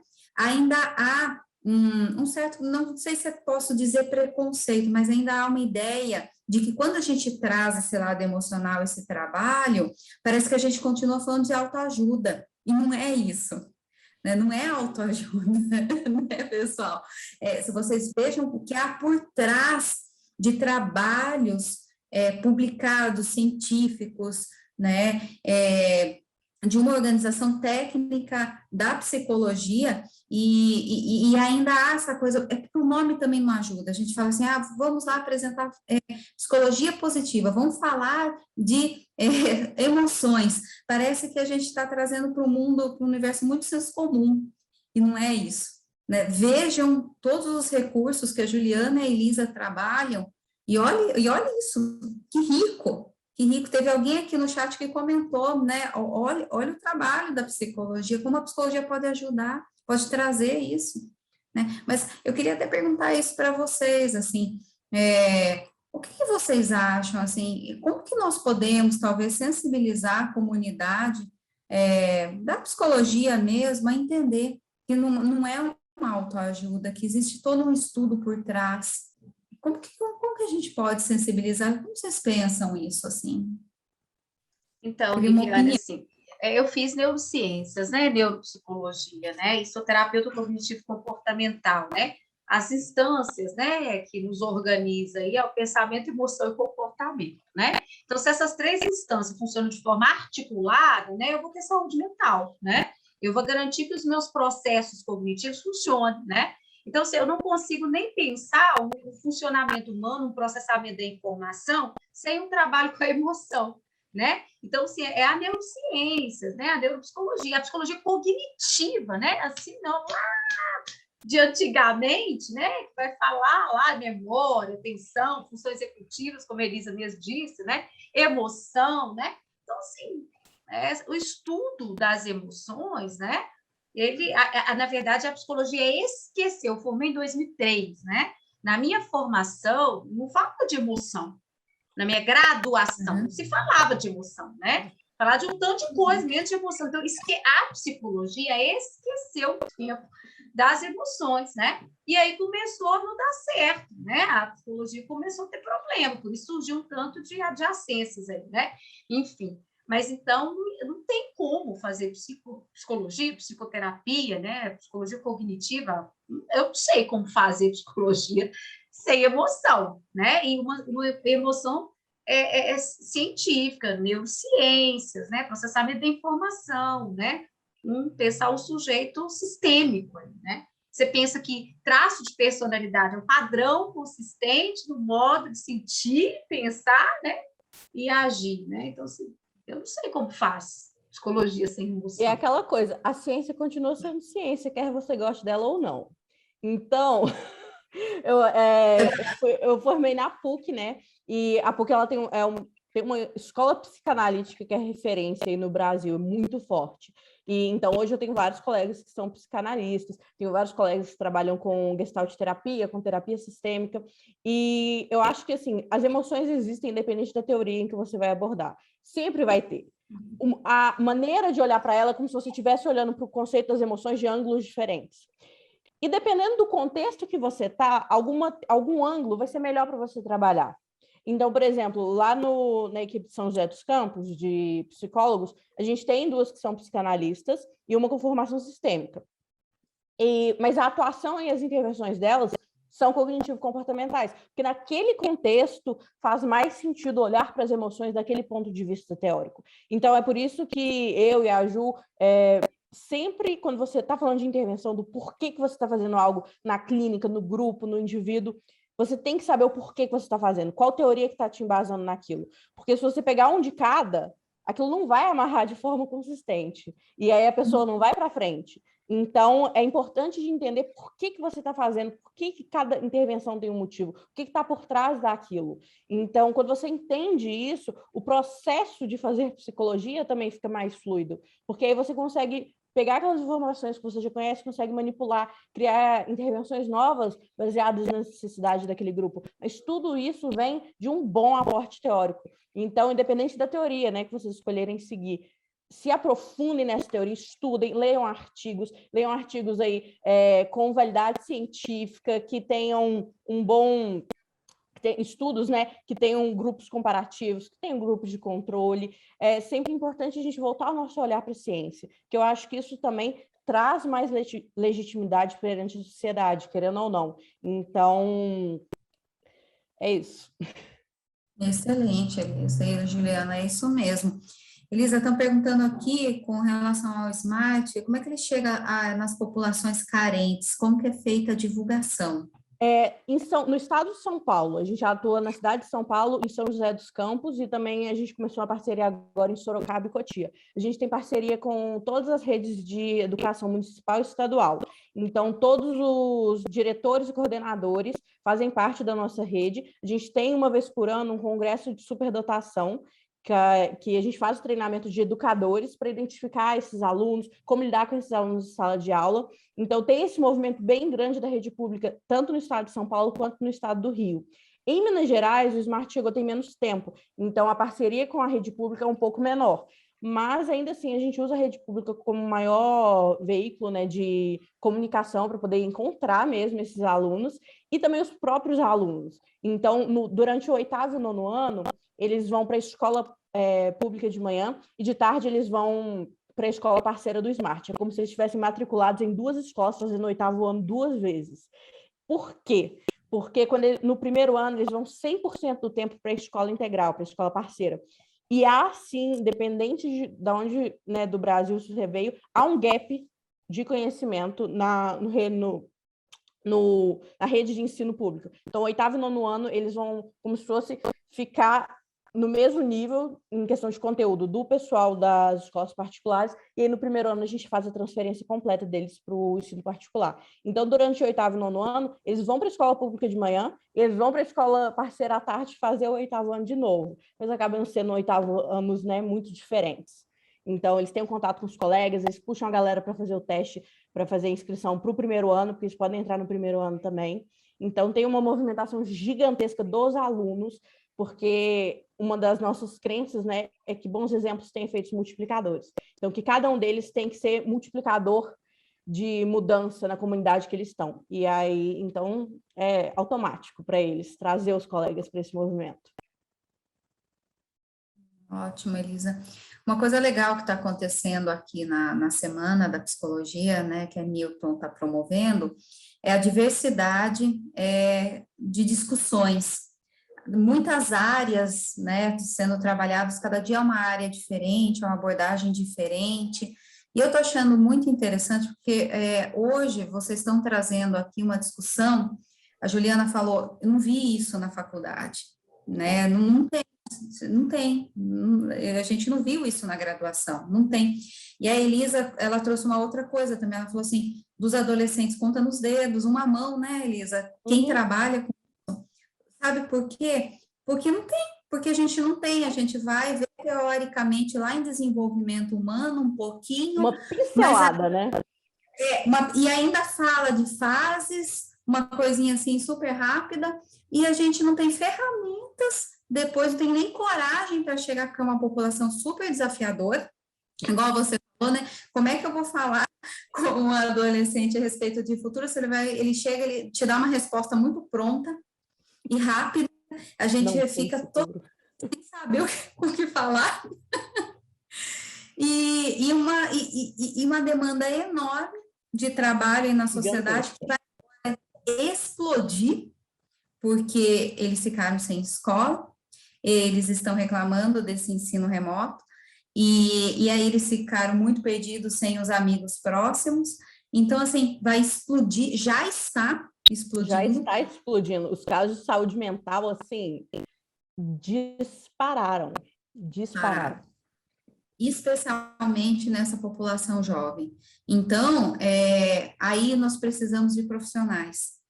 Então, acho que isso sensibiliza também quem está nos escutando aqui, porque são esses alunos que vão sair, que vão trabalhar e que vão estar aí nos ajudando a fortalecer esse trabalho. Então, e eu falo assim, e a gente, Riviane, precisa de gente jovem, né? Porque, gente, olha, eu atendi no início de carreira, eu atendi os piquititos meu paciente mais novo de 1 ano e 8 meses. A coluna não dá conta mais. Agora, gente, eu já não dou conta mais de atender os meninos de 5 anos para baixo, né? Assim, então, a gente precisa da galera nova chegando aí, né?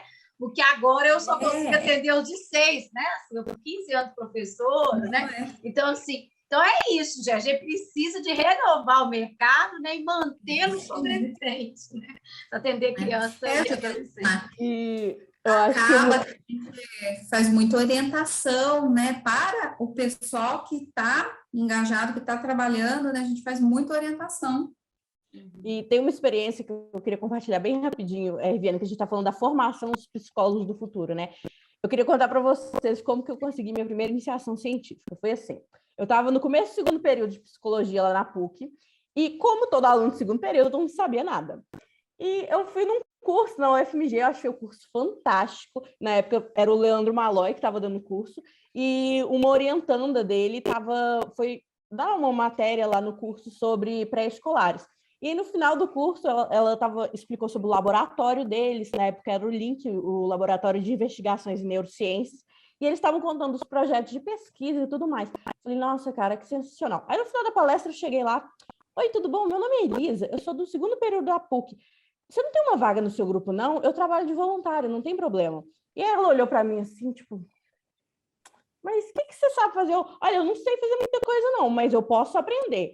E foi assim que eu consegui minha primeira vaga de iniciação científica. Eu entrei no segundo período e não parei, fiz até o último, passei por lá, então eu trabalhei com o Leandro Malloy, com a Ju, com a Marcela Mansur, e eu falo que essas aprendizagens que eu tive fora de sala de aula foram para mim uma segunda graduação.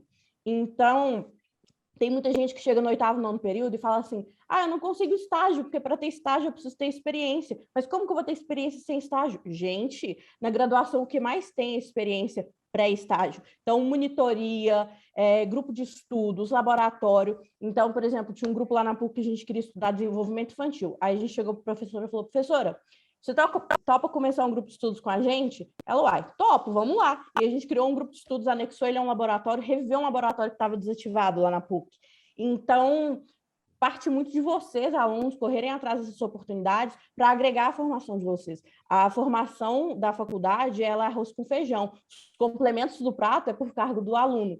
Então, vocês têm que correr atrás e participar de palestras. Eu fiquei muito feliz que tem muitos alunos aqui, então, que estão correndo atrás desse conhecimento, estão correndo atrás de oportunidades diferentes. Então, vocês vão trabalhar muitas vezes de voluntário e de troca. Eu falo que de pagamento eu recebi foi muito conhecimento, mas muito conhecimento mesmo.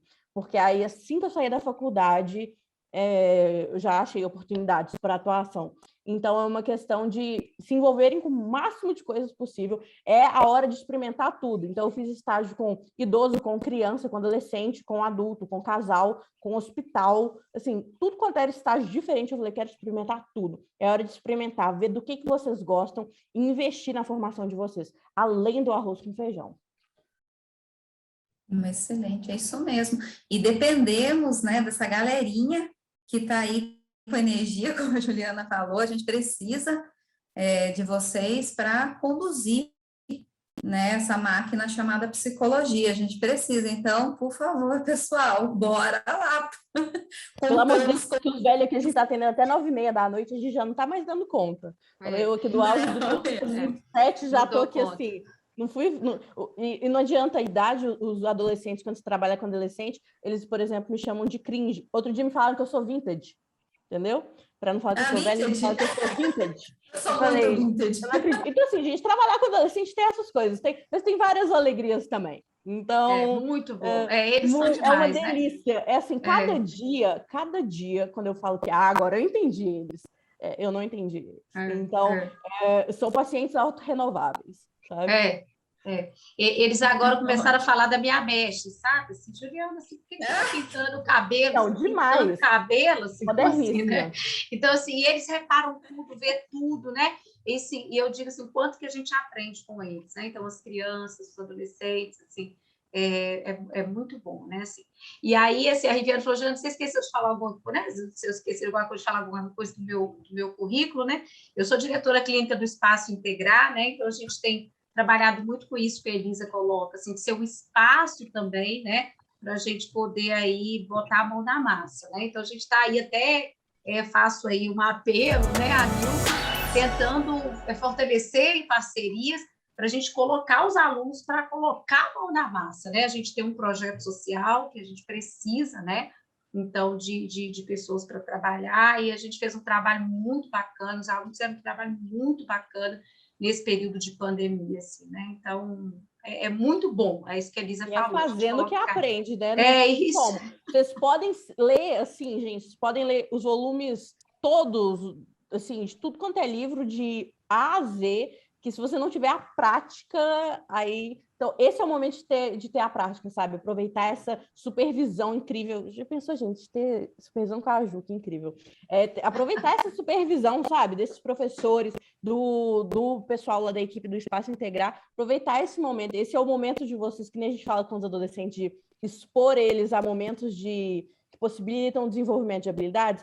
Esse é o momento de vocês, universitários, se exporem a momentos que possibilitam o desenvolvimento dessas habilidades. Um ambiente seguro, com supervisão, para vocês poderem se tornar profissionais melhores. Maravilha. Alguma pergunta a mais, pessoal? Comentários? Vocês gostariam? Aproveitem que nós estamos falando de exposição, né? A gente pode se expor, pode falar. Estou perguntando que meu Instagram, gente, eu não uso, eu tenho para seguir meus adolescentes. E é isso aí, entendeu? Acabou comigo. Ok, vocês podem me adicionar no LinkedIn, se quiserem. Então... Ótimo. A Elisa é chique, né, Riviane? Assim, eu não consigo mais. Assim, Facebook, Instagram, a pessoa não aguenta mais. Aí os meninos se rindo da minha cara. Eu falei, você não está achando que você está muito antiga? Não, mas eu não estou, né? Eu sou antiga, né? E vocês têm que aprender a conviver com as diferenças, né? Então, conviver comigo é lidar com as diferenças, né? Então, assim... Exatamente. Nem só de TikTok é feita a internet, não é Não mesmo? é, gente? Tem que aprender a viver com as pessoas que ainda usam o Facebook, gente. Não é possível. Exatamente. Eu não acredito, Juliana, você está usando o Facebook. Gente, vocês têm que viver comigo, assim, lidar com as diferenças. Morde. É vintage. Mas é assim, eu acho engraçado quando a gente solta umas palavras e eles ficam olhando com aquela cara, assim, para a gente, tipo, o que você está dizendo? Sim. Eu usei a palavra supimpa outro dia. Ai, meu Deus, Elisa. Gente, o que foi? Assim, eles ficaram simplesmente chocados. Os adolescentes, eles são bem diretos, né? Eles te falam na cara. Então, é um estilo de paciente, gente, muito diferente. Quem ainda não teve experiência com adolescente, recomendo. E é bom quando eles são criança e viram adolescente, né? Então, aí eu começo a atender eles quando eles eram criança, e aí depois eles voltam, né, como adolescente. E aí, assim, é muito legal, né? Assim, muito bacana. E eu brinco com eles assim, tá vendo? Assim, eu continuo a mesma, né? Vocês que cresceram, vocês que amadureceram, né? Assim, eu tô do mesmo jeito, né? Então, assim, a gente aprende muito com eles, né? Eu falo muito isso para os pais, gente, aprende com os meninos, né? Os meninos estão vindo aí para ensinar para vocês, né? Aprende com os meninos, né? Muito bom.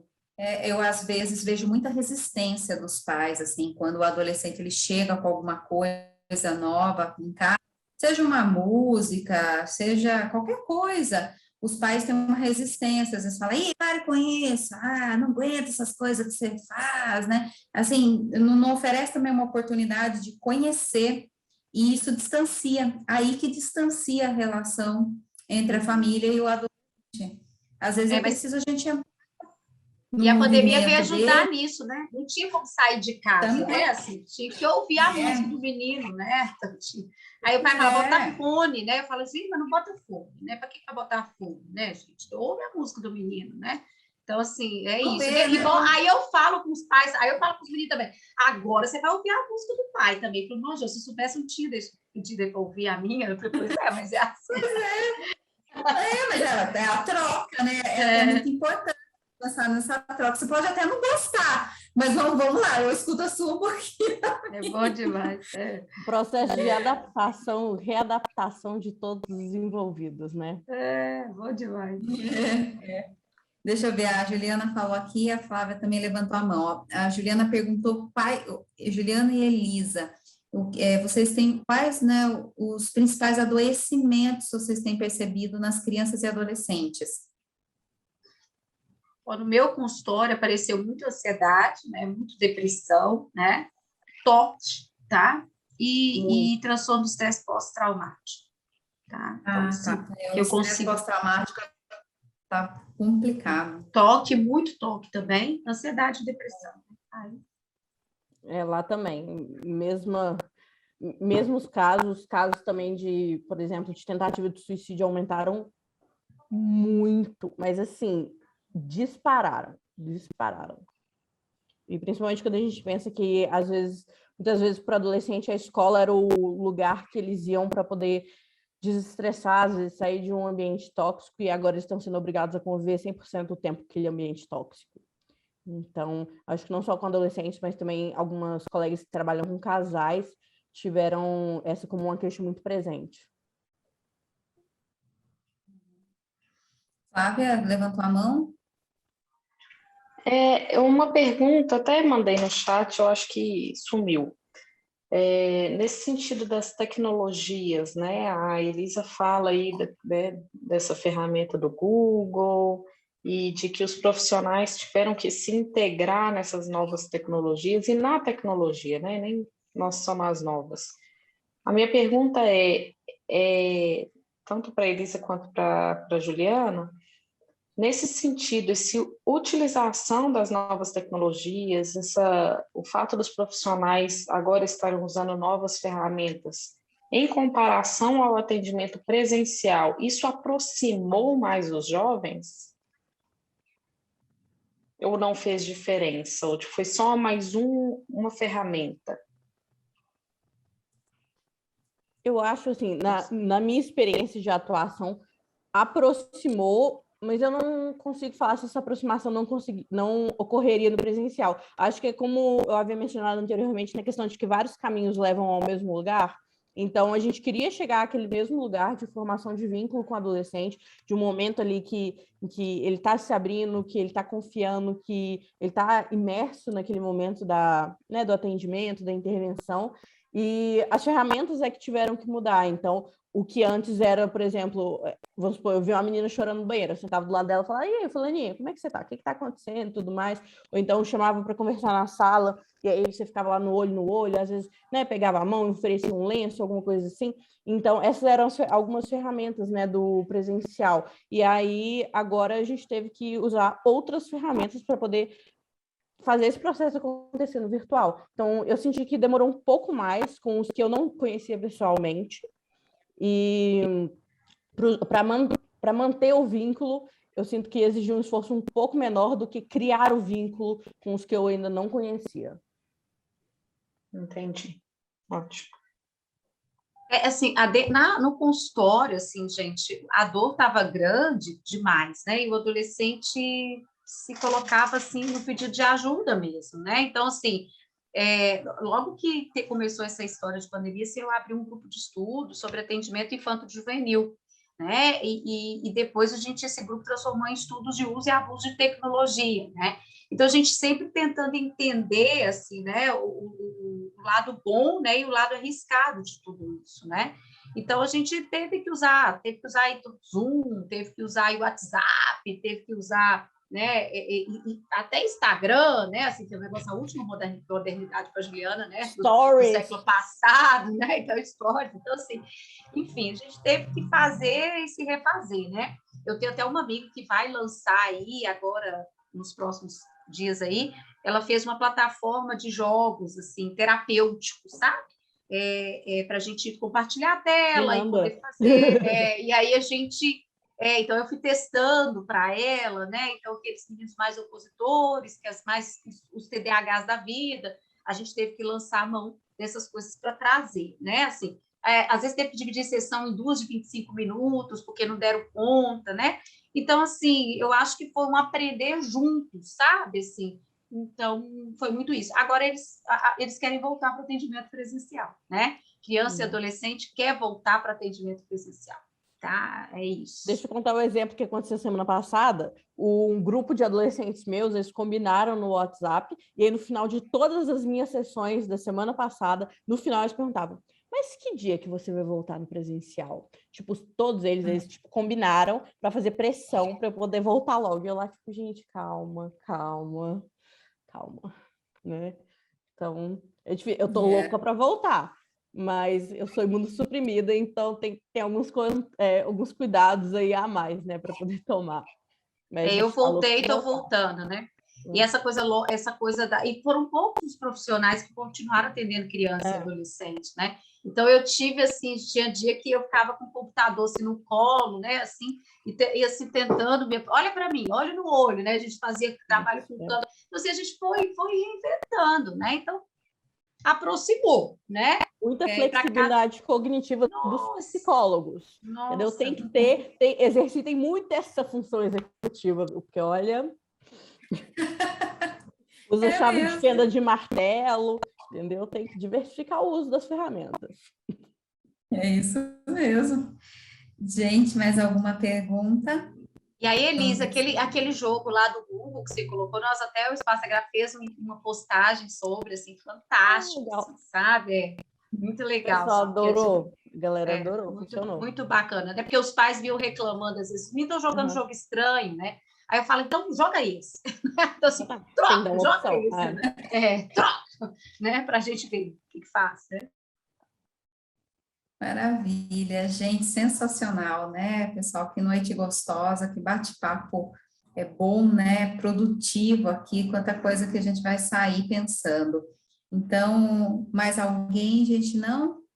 Nós vamos encerrar, então, essa mesa, eu acho que eu ficaria aqui agradecendo imensamente, Juliana, Elisa, Mariana, que me ajudou aí, e, gente, aproveitem mesmo, é isso aí, bora agora, estou com várias curiosidades também para estudar, acredito que muitos que assistiram também estão com curiosidades, vão aí atrás de várias coisas que foram faladas aqui, e no mais eu gostaria, assim, de pedir para vocês, os alunos, né, que continuassem aqui na semana com a gente, participando, então tem mais coisas para acontecer amanhã, tem coisas para acontecer sexta-feira, bora lá, e que ótimo, né? Gente, agora vamos descansar um pouquinho, as nossas palestrantes lindas também vão descansar, e, gente, tudo de bom para todo mundo e muita competência socioemocional para todos. Beijo, pessoal. Tchau, pessoal. Obrigada. Muito obrigada. Aproveitem a semana.